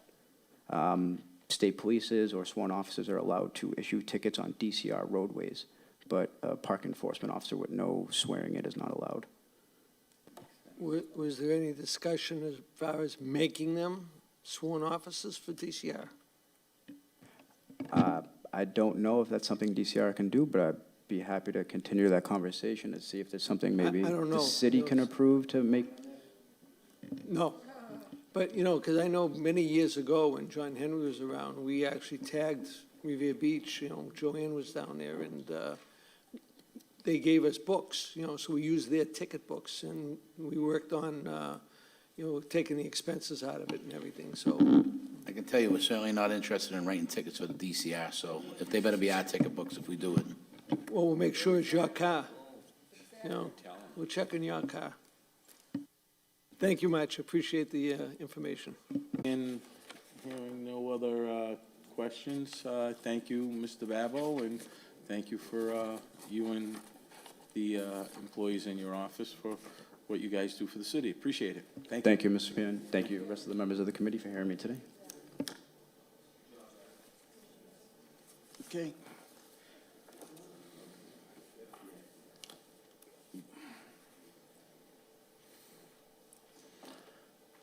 Moving right along, we're going to start with the Public Works and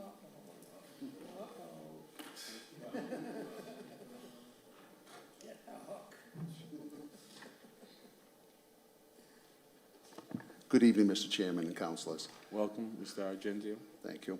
Before I get started, I'd just like to say thank you to the employees of the Public Works Department and the Water and Sewer Division, both the administrative side and the labor force side.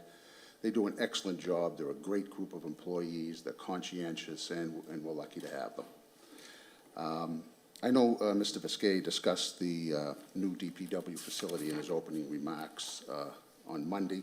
We're certainly looking forward to getting into that facility. Substantial construction should be done by mid-August, and ribbon cutting and moving in should be in September and October. So we're certainly looking forward to that, and it's a long time coming, but we're going to have that's the first new public facility that the city's ever seen. So I'm not sure how it's set up in your budget books, but if you want to start with administration. Okay.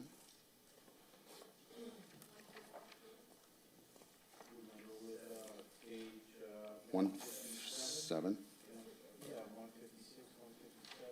Okay. Starting with the salaries, you'll see one new position. It's a 50% funding for the general foreman's position.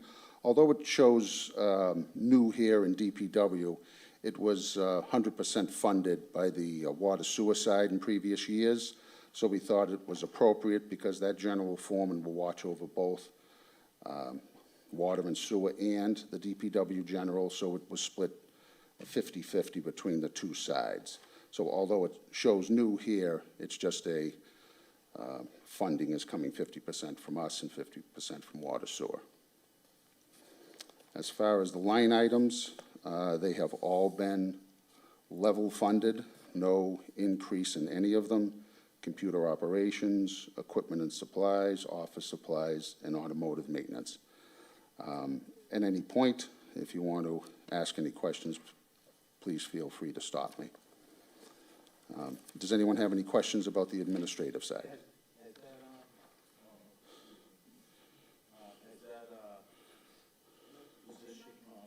Okay. Has that position been filled yet, or is it Not still yet. vacant? There's been some initial interviews conducted, but that has not been filled yet Okay, officially. All yours. Okay? You can, If you want to move snow and ice, that's 159. Certainly no changes in there. I don't think there's been changes for years there, other than we put in a maintenance computer operations a couple of years ago. All our contractors are now GPS monitored, and there's an employee during snowstorms that is just there to watch these contractors. Sometimes we have 30 or 40 of them on the road, and it's proven to be an asset for us.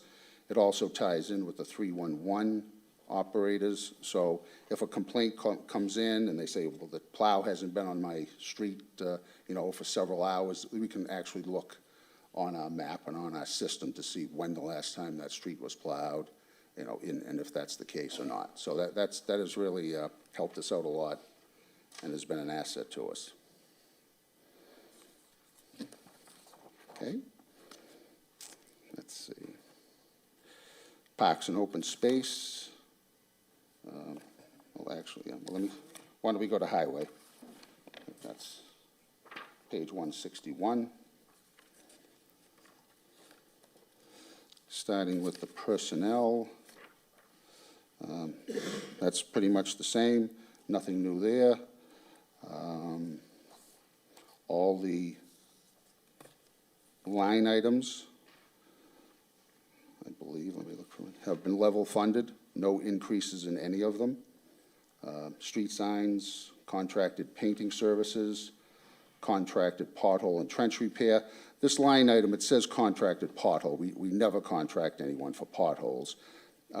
This particular line item is here. A lot of times you might have a water break in the middle of like a highway or something, and we need to call in a contractor with some specialized equipment. So that's what that is. We never contract for potholes. So street sweeping, traffic signal repair, materials, and new equipment. New equipment might be a compactor or some small equipment like that that we purchase. And again, no increases, all level funded. If I can just interject one, on the Public Works parking, are we at the public, open space, right? No, we're on the highway. Highway, okay. I'm sorry. The overtime. Mm-hmm. And that's everybody on, That's $20,000 for these particular employees. where last year, Q3, well, this year, actually, Q3, you're at 30, and you're giving about 20. He's cutting your overtime. We're consistently cutting his overtime. Yeah. Just a Wishful thinking. You're right, yeah, it's more wishful thinking. All right, I'm just trying to understand, obviously, you look at what has to be done, and Right. is the 20,000 enough? And Well, I understand. If you have to go over, I guess you're going to Mr. Viscay for an okay. Is that what I'm We understanding? certainly try to Correct. lean on all of our overtime, but, we understand that we typically go over, but we try not to overfund that account, knowing that we typically have abilities to transfer funds to cover that, or if Great. there's extraordinary events, we will come before the council for a transfer. Good enough. Thank you. You wanna- okay. Any other questions on that particular? If I may, Mr. Chair. Sure. Paul, you know my pet peeve is signs. Mm-hmm. And, you know, I kind of gave it to 311 the other night about a lot of my requests are being shown completed, Mm-hmm. and they really haven't been. What are we doing to try and stop that from happening? Well, we entered into a new software system a while ago called the cartograph system, and it has not proven to be as user-friendly as we first thought. So there is some confusion, especially with the workforce who uses it on the street. It hasn't really proven to be the best thing for us. But we've set up some additional training. We've spoken to the cartograph people who are adding things for us. Mistakes are made. No one is particularly closing anything just like, I don't feel like doing this, let me close it and move on. There's nobody doing that. Sometimes I wonder about well, that. I'm sure you do. But take my word for it, that is not happening. So we hope to tighten that up. We're working with Nick downstairs and Randy to come up with a solution to that, and hopefully you'll see less and less of that. I hope so, because I know they call me the sign counselor, but, Right. you know, I still have a lot of signs that are long-term, you know, especially our veteran signs. Mm-hmm. You know, I have about 20 that have been missing since 1978. And I think I put a motion in at the beginning of the Okay. year to put more money in the budget, and you said we Okay. don't need that money because we have enough money to We repair those signs, to Well, replace them. we make our own signs now with the system that we have, so we can do that. If you have the names and the rank and Locations. the locations and all the wording that would go on that sign, we'd be happy to create it. And if you can send it to me Yeah. personally, I'll make sure it gets done. Yeah, I think in the last year, I've had 3 of them replaced, Okay, you know, and right. I know there's a lot more. But after so many years, you lose the rank, you lose what division Yeah, of the... I have the list, Ashley had given me the list Okay. way back when of. All right, so if you those want to send that to me long personally... time ago. Send that to You know, my and email I have personally. sent it forward several times, and, Okay. you know, I just get no, and one other thing, what about, and I know Mark is always working with me on this, as far as painting the veterans' poles. A lot of the black poles are terrible, scratched and paint's peeled off. Are we gonna get any kids for the summer that we can, or even a veterans We do program have, to put them to youth work? workers that come in right after the 4th of July. We could certainly assign them to that. And we do have the Roca crew that has helped us out. They do have a full schedule with weed cutting and what have you. I think that would be a great job for 2 or 3 of these youth workers that come in right after the 4th of July. I think we have maybe about 400 memorials around the Yes, we do. city, Yeah, so. yeah, it is. It's- Okay, well, that's, you know, Okay. something I'd like you to look at, and we'll see what happens, and Okay. I'll send you those lists. Please, and I'll walk it through personally. Thank you. Council Silvestri? Thank you, Mr. Chairman. And Paul, thank you for coming up tonight. And I know we had the sign machine went down, then we had a change in force. Yes, we did. A couple guys retired from that department, and we had new guys come in, so there's a learning curve, but they're catching up and they're doing a good job. My question I have is, down the Point of Pines, right across from the new fire station, there's a little island in the road. When the development is all done back there, that island's gonna come out. And in the middle of that island sits a war memorial. It was brought to my attention a few weeks back. I think it's as easy as pouring a slab 2 blocks down and then putting it right in front of the bus island where Martorelli maintains. Yes. If we could just put that on the radar and possibly get that done. Yeah, I'm sure there'll be no problem. That island was previously maintained by the DCR. It doesn't seem to be getting the attention that it should be, but moving that stone shouldn't be a problem. I'll take care of that. Thank you. Okay.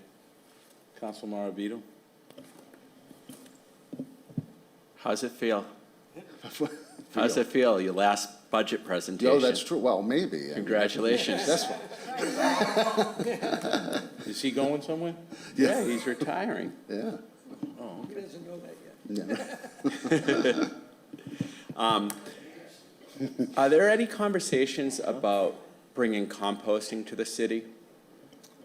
There have been some conversations. Years ago, we did offer compost, backyard composting. We would sell the composting machine or thing, whatever you call it.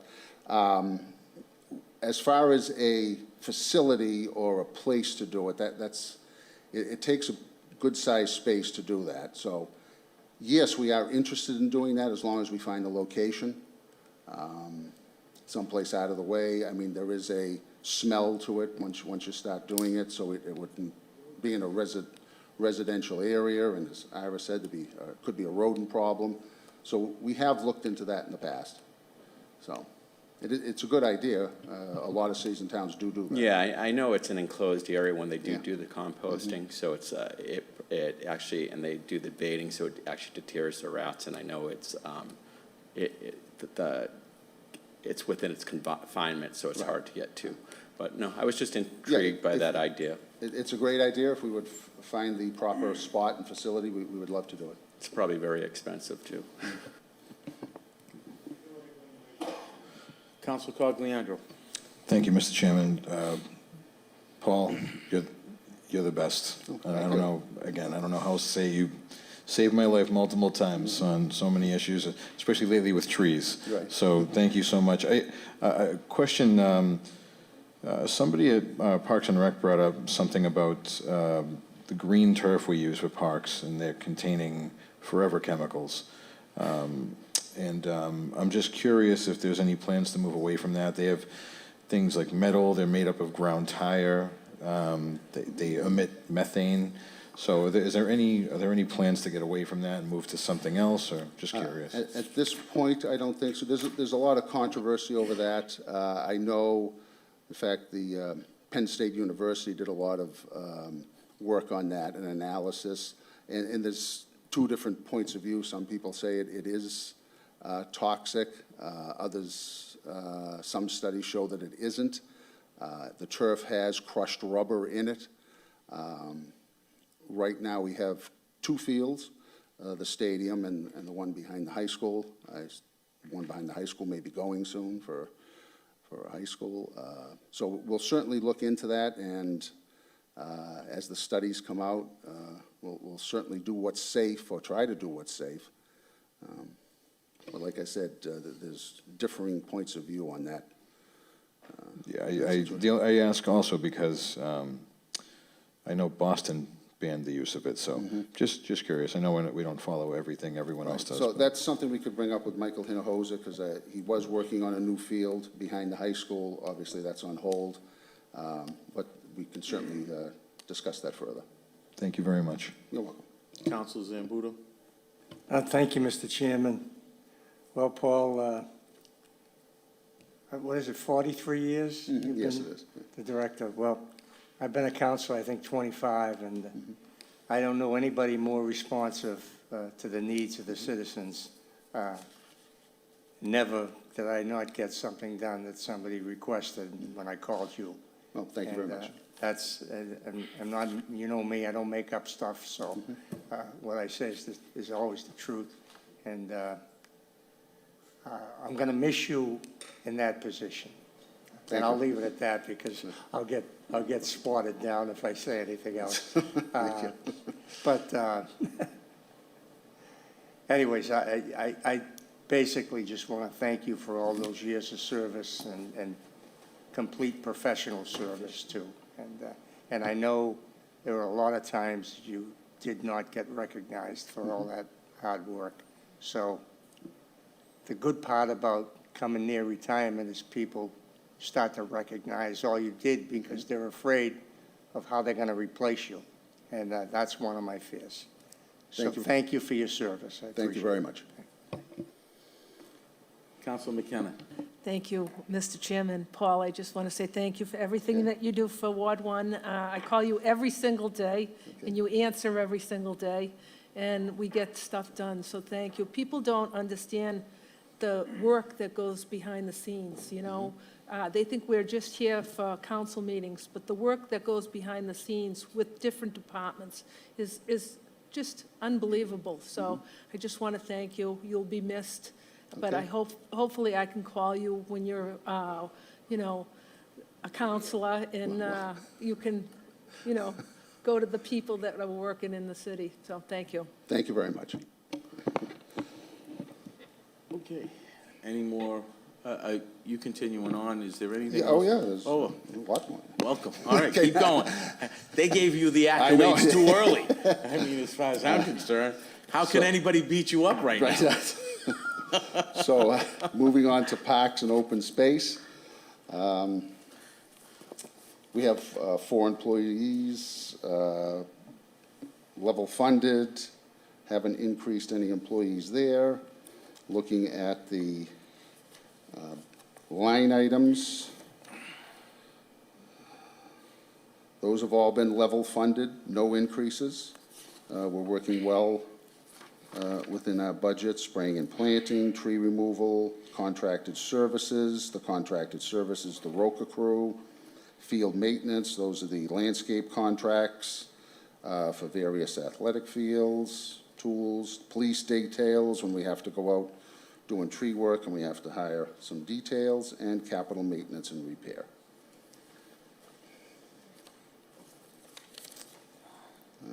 If there's no questions, I'll move on to facilities. No, other than the, looks like the senior park program is still in effect? That's still in effect. That works well.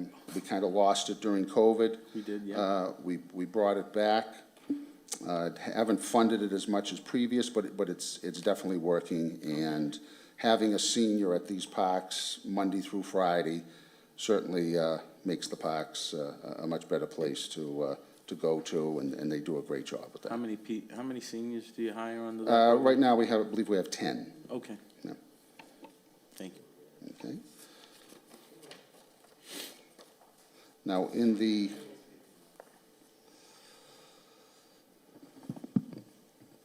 facilities division, we have two new positions. A working foreman, which is going to be a working foreman carpenter. The union and the city in negotiations agreed to this, mutually beneficial. We have a person that may be able to fill that role. We have, the new facility has a carpenter shop in it. So adding that person would greatly reduce what we'd have to pay contractors. So we're looking forward to that position. And then there's a laborer position that's been added. We currently have a part-time employee that's been working in the different public buildings. And he's worked for over a year and a half, part-time, no benefits. We wanted to move that person up to a full-time position in recognition of the hard work he's been doing. And hopefully that will pass. Can you elaborate a little bit on the vocational internship? Is that Yes. new? We did it a year, and it's worked out great. It's gotten a lot of accolades. The vocational students that come from the school, that's like an internship that they're paid for. The HR was very excited about this. We did a trial of it last year, worked out great, and we're looking forward to doing that again in the fall. Okay, great, thank you. Mr. Caggiano is in support of that, too. He was really happy we were able to do something like that. Okay, if there's no questions on facilities, any? Councilor Novoselsky? Paul, when somebody is hired, what are the minimum requirements? When they're hired? When somebody is hired for Public Works, what are the minimum requirements that they have to have, a CDL? Well, we've gone back and forth with that CDL. Right now, we have landed, if somebody is hired as a laborer, they understand that to move up in rank, you would then have to obtain a CDL. There are some people that just are excellent employees, that they're just not interested in that CDL, and we can support, we do need CDL drivers, there's no question about that, but we can support some, especially in facilities where it's more custodial work. We don't necessarily have to have a CDL driver for every, so you come in, you're a laborer, but you understand you can't progress unless you get a CDL. Yeah, don't they also need a lift? A hoisting engineer. Yes, Hoisting that's license, yeah. preferred. Again, there's not as much call for that as a CDL. We were struggling to get some backhoe operators. They just negotiated, the union negotiated a stipend that we've started to give out if you're proficient at that, and that has encouraged people to get that license and practice with it. Yeah. Changing the subject, going back to science a little. Have we looked into buying a vehicle or a truck vehicle that has a lift on it so the guys don't have to use ladders to reach? Well, we have talked about a bucket truck. Bucket truck, yeah. But to put signs up, you only have to get 8, 10 feet off the ground. Okay. So the bucket truck, it's a costly investment, and I don't think we would get as much use out of it as you know, we should if we're paying that amount of money. Yeah. It's about $160,000, $180,000, something Okay, like that. just inquiring, that's Right. all. Thank you. Thank you. Counsel Silvestri?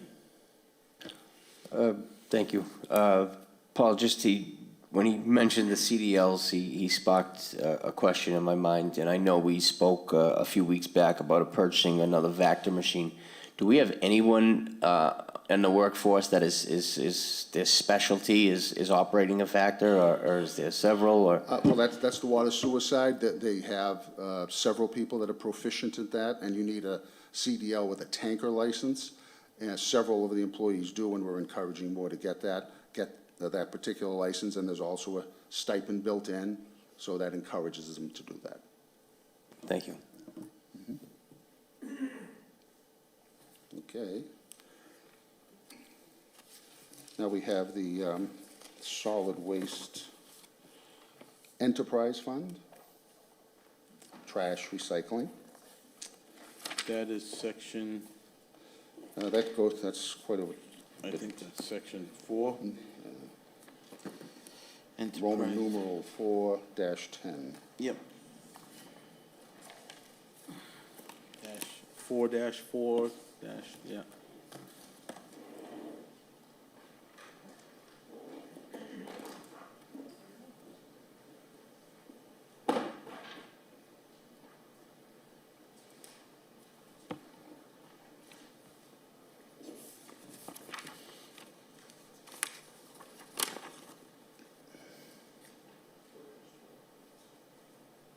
Everybody find that? You guys all good? Okay, so the salary side, the personnel side, that has stayed the same. We haven't added any employees there. The line items are essentially level funded. You'll see a slight increase in rubbish removal, and that's contractual. That's with Capital Waste, our hauler. And there is a small increase in rubbish disposal. We take our trash to Wheelabrator or Win, and that also is contractual, so we built in a small increase there, because those contracts go up yearly. Computer services has gone up slightly. We have a trash app that we encourage the residents to download. That has served, seems to be working very well. And the other things are level funded also. We also have started a revolving fund there in the solid waste enterprise.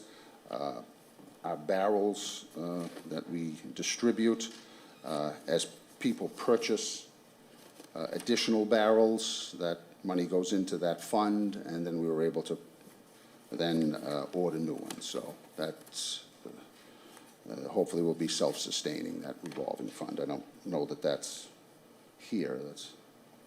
but it exists.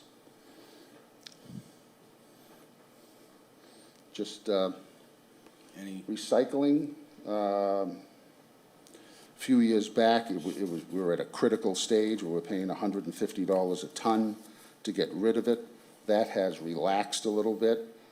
We are now market-driven, and the disposal from month to month fluctuates wildly. We could pay as little as $50 a ton, or we could pay $110 a ton, but it's certainly a lot less than what we were paying a few years back, which was consistently $150 a ton. That has leveled out, and that has proven to be a little cost savings for us. Any other questions? no? Oh, Council Zambudo? Yeah, no, I just wanted to comment on the recycling. It was, it had turned into a nightmare. Some of us were around when we used to take our recycling to a little place and Right. bring out a little package, and then we were the first in the area, I think in the state, but we were one of the first in the state to have curbside recycling. We gave incentives. We had the program that they paid you, and then it became a nightmare. It became, you couldn't even, one of the recycling haulers, or not haulers, but facilities, was calling everything contaminated. Right, exactly. And it was more money to dump recycling than it was trash. And Right. it eliminated all the incentive of everybody to be cautious of their Right. recycling and throw everything in the trash. And I have to say that, you know, in some instances, I was guilty because I knew it was gonna cost us more money. Right. Because if you had a pizza box, they were gonna call it contaminated. And it just, it went off the rails, but thank God it's coming back. Yes, I it also is. wanted to mention the composting to my colleague there, that Wynn takes our composting for nothing, takes those, they don't charge for that. They do charge a very small, like $5 a ton as opposed to $85 a ton for trash. Yeah, so yes. it's almost free. And Almost, yeah. of course, they use it to cover the ash landfill, which is, some people aren't educated on what goes on up there, at that waste-to-energy Right. plant, like the cleanest form of energy there is. Anyhow. Moving on. I think we need a tour up there to see what really goes on. All good stuff. Any further questions? Thank you very much, I appreciate it. So I guess this concludes that. You've gone through everything. Any questions for Mr. Argenzio? Paul, thank you. You're welcome. And I wasn't aware of the retirement, so I'm not sure if it's out there. No, it's not 100%. Okay, damage. so I didn't think so. So unless they're kicking you out the door, There's you a know, contingency, you know, there's a contingency. whatever the contingency. contingencies are, Right. you know, it's a wishful happy retirement is a little early. So I'm not gonna wish you an early retirement yet. So, all right. Yeah. All right. So, moving forward, thank you for everything Thank you you very do. much. Thank you.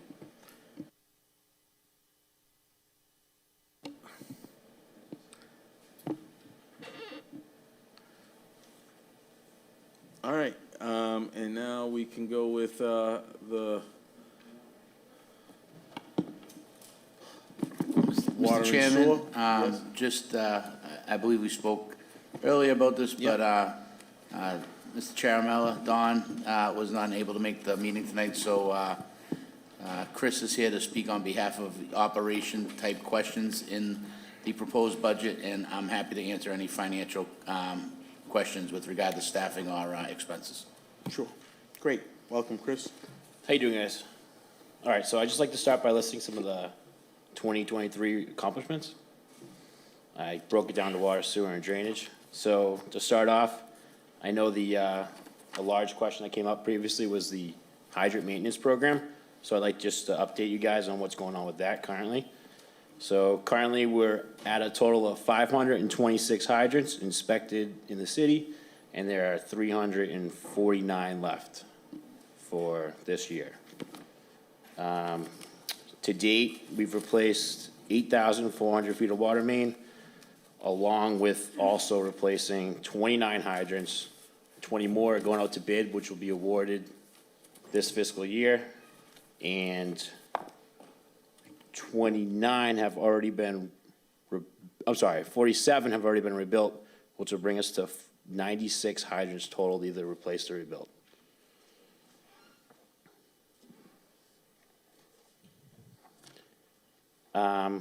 We also have had, over this fiscal year, 98 water main breaks repaired to date. We've had 23 water services replaced, 300 linear feet of lead removed, and there's also a lead out program that's currently going on.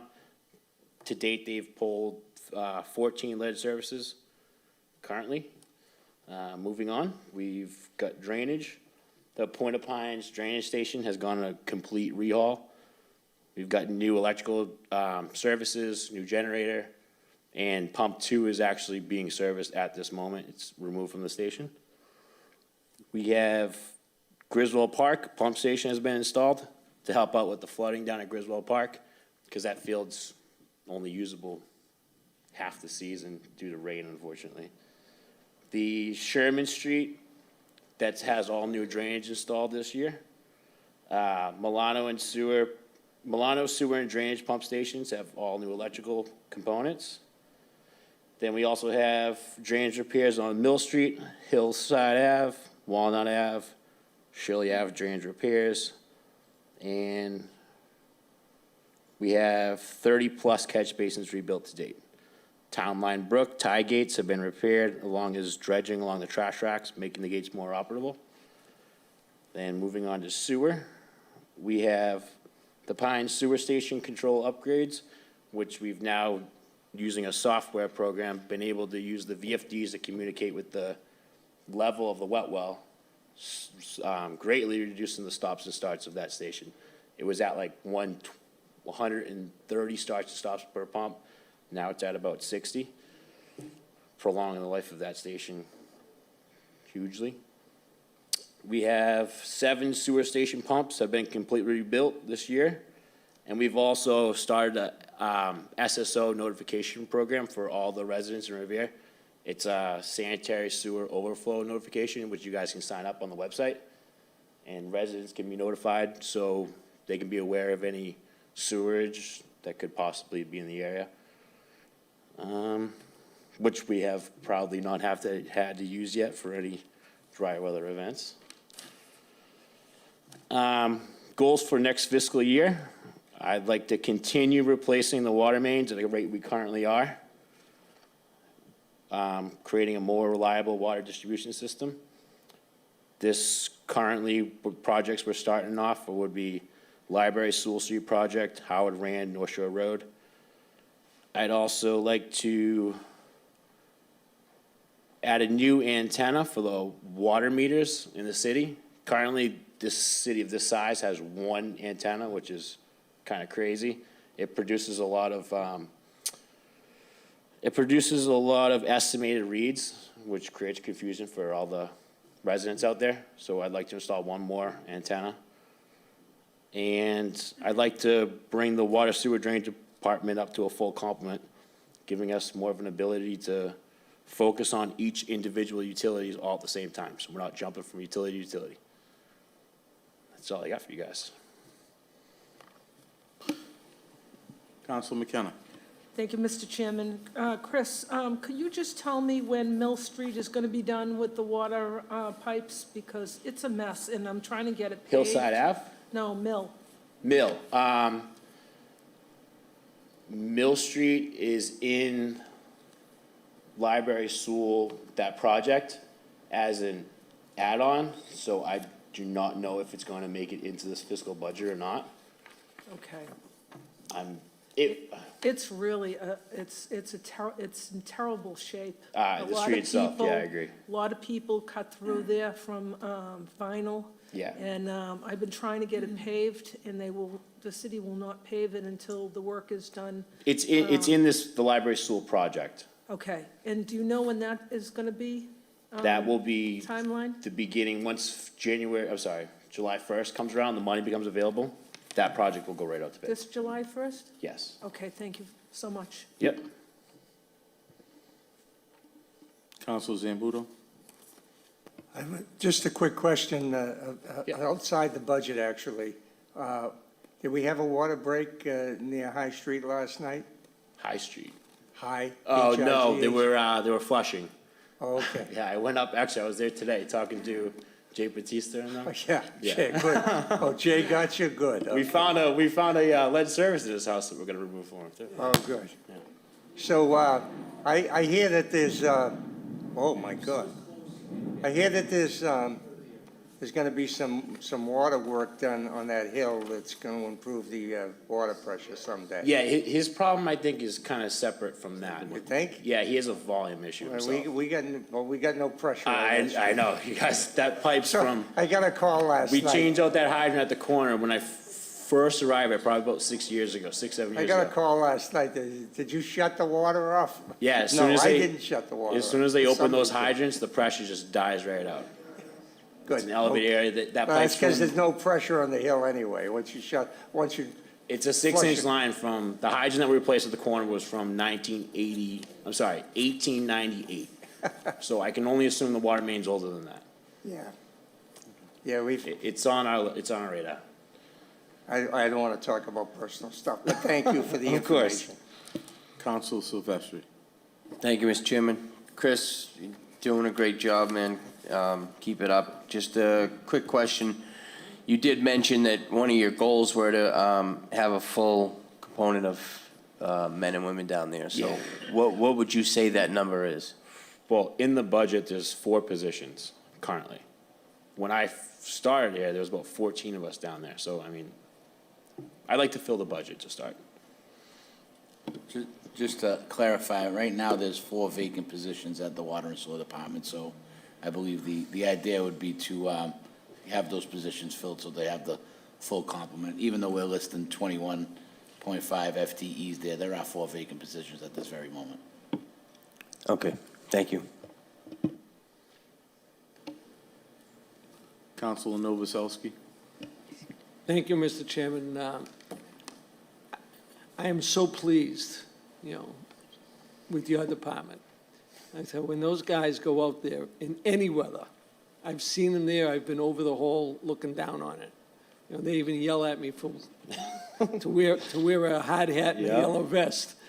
But they do such a wonderful job. They do the best they can with what they have.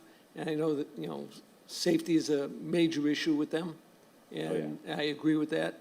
And we just want to make sure they're safe so they can do their good job, and they're wonderful. And Thank you. I just want to give them the kudos that they deserve. Appreciate it. Thank Yep, you. Thank you.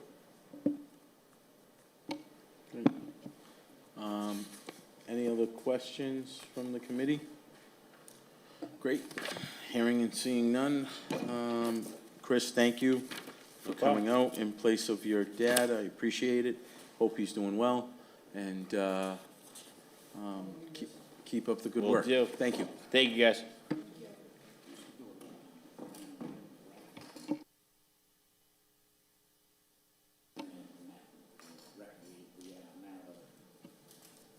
What did I say?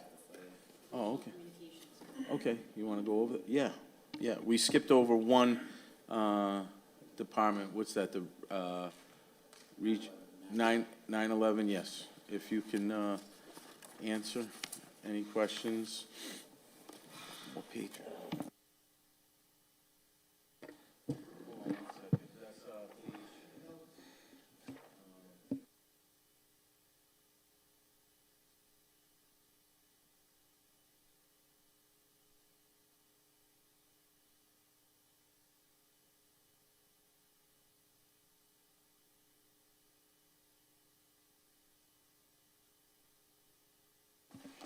Page 134.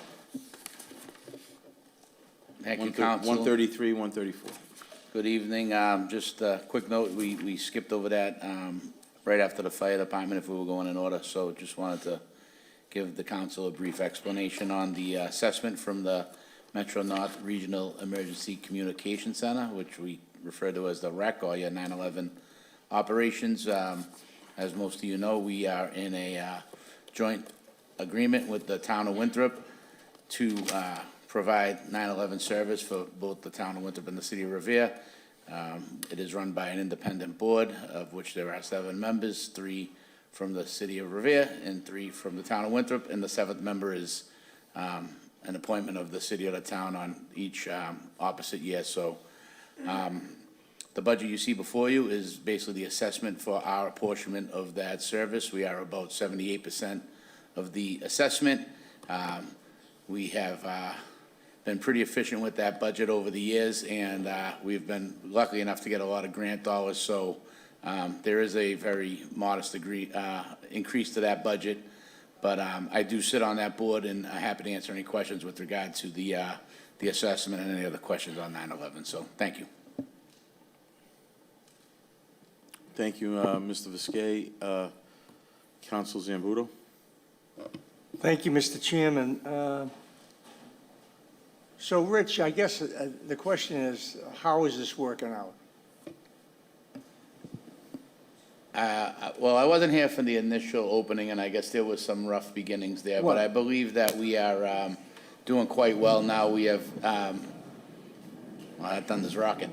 We have hired a new director, Whitney Morgan, of the 9/11 call center, who's been there since day one. She has worked her way up from the ground up, so she has a very good understanding of operations and management of that system, and we've been able to keep our assessments fairly low because we've gotten some really good grant dollars from the Commonwealth, and also the volume of the calls at the 9/11 call center drive the grant dollars that we get. So the increase in calls, while it keeps them busy over there, it does increase the amount of grant dollars we get going forward. So the board works out well. We meet once a month, and we oversee the executive director there, and she is in charge of the staff.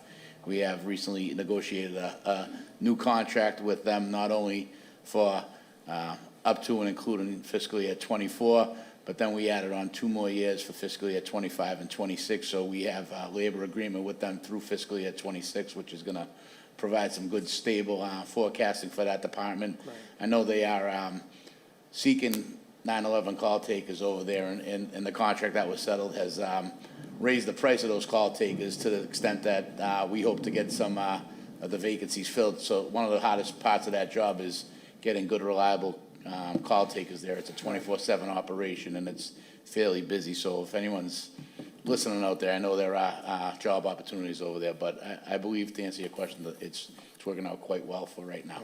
Well, that was obviously one of my dreams when we were building the police station, was that would come online someday. So what I would like to see is a third city join us. I thought there was talk that Chelsea wanted to join, or there was talk about possibly, what the heck's going on? We got a tornado out there, or it's just pretty scary. But is there still negotiations going on about that, or? Definitely seeking a third member unit there. There's quite a bit of grant opportunities there to build ourselves a standalone 9/11 regional call center. We did have some negotiations with Chelsea Police and Fire last year and tried to get them to jump on board.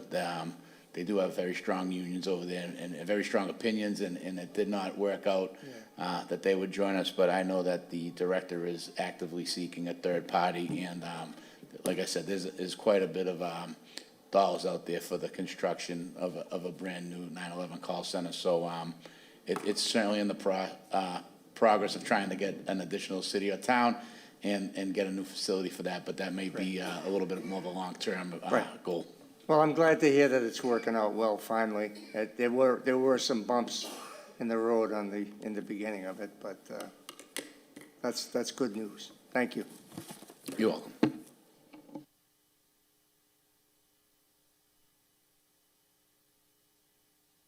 Any other questions regarding this department? Hearing and seeing none. Thanks, Rich, and I believe this would conclude day 3 of the budget hearing. So I think we will reconvene next Wednesday at 5 o'clock. Have a good weekend, everyone. Thank you. All right.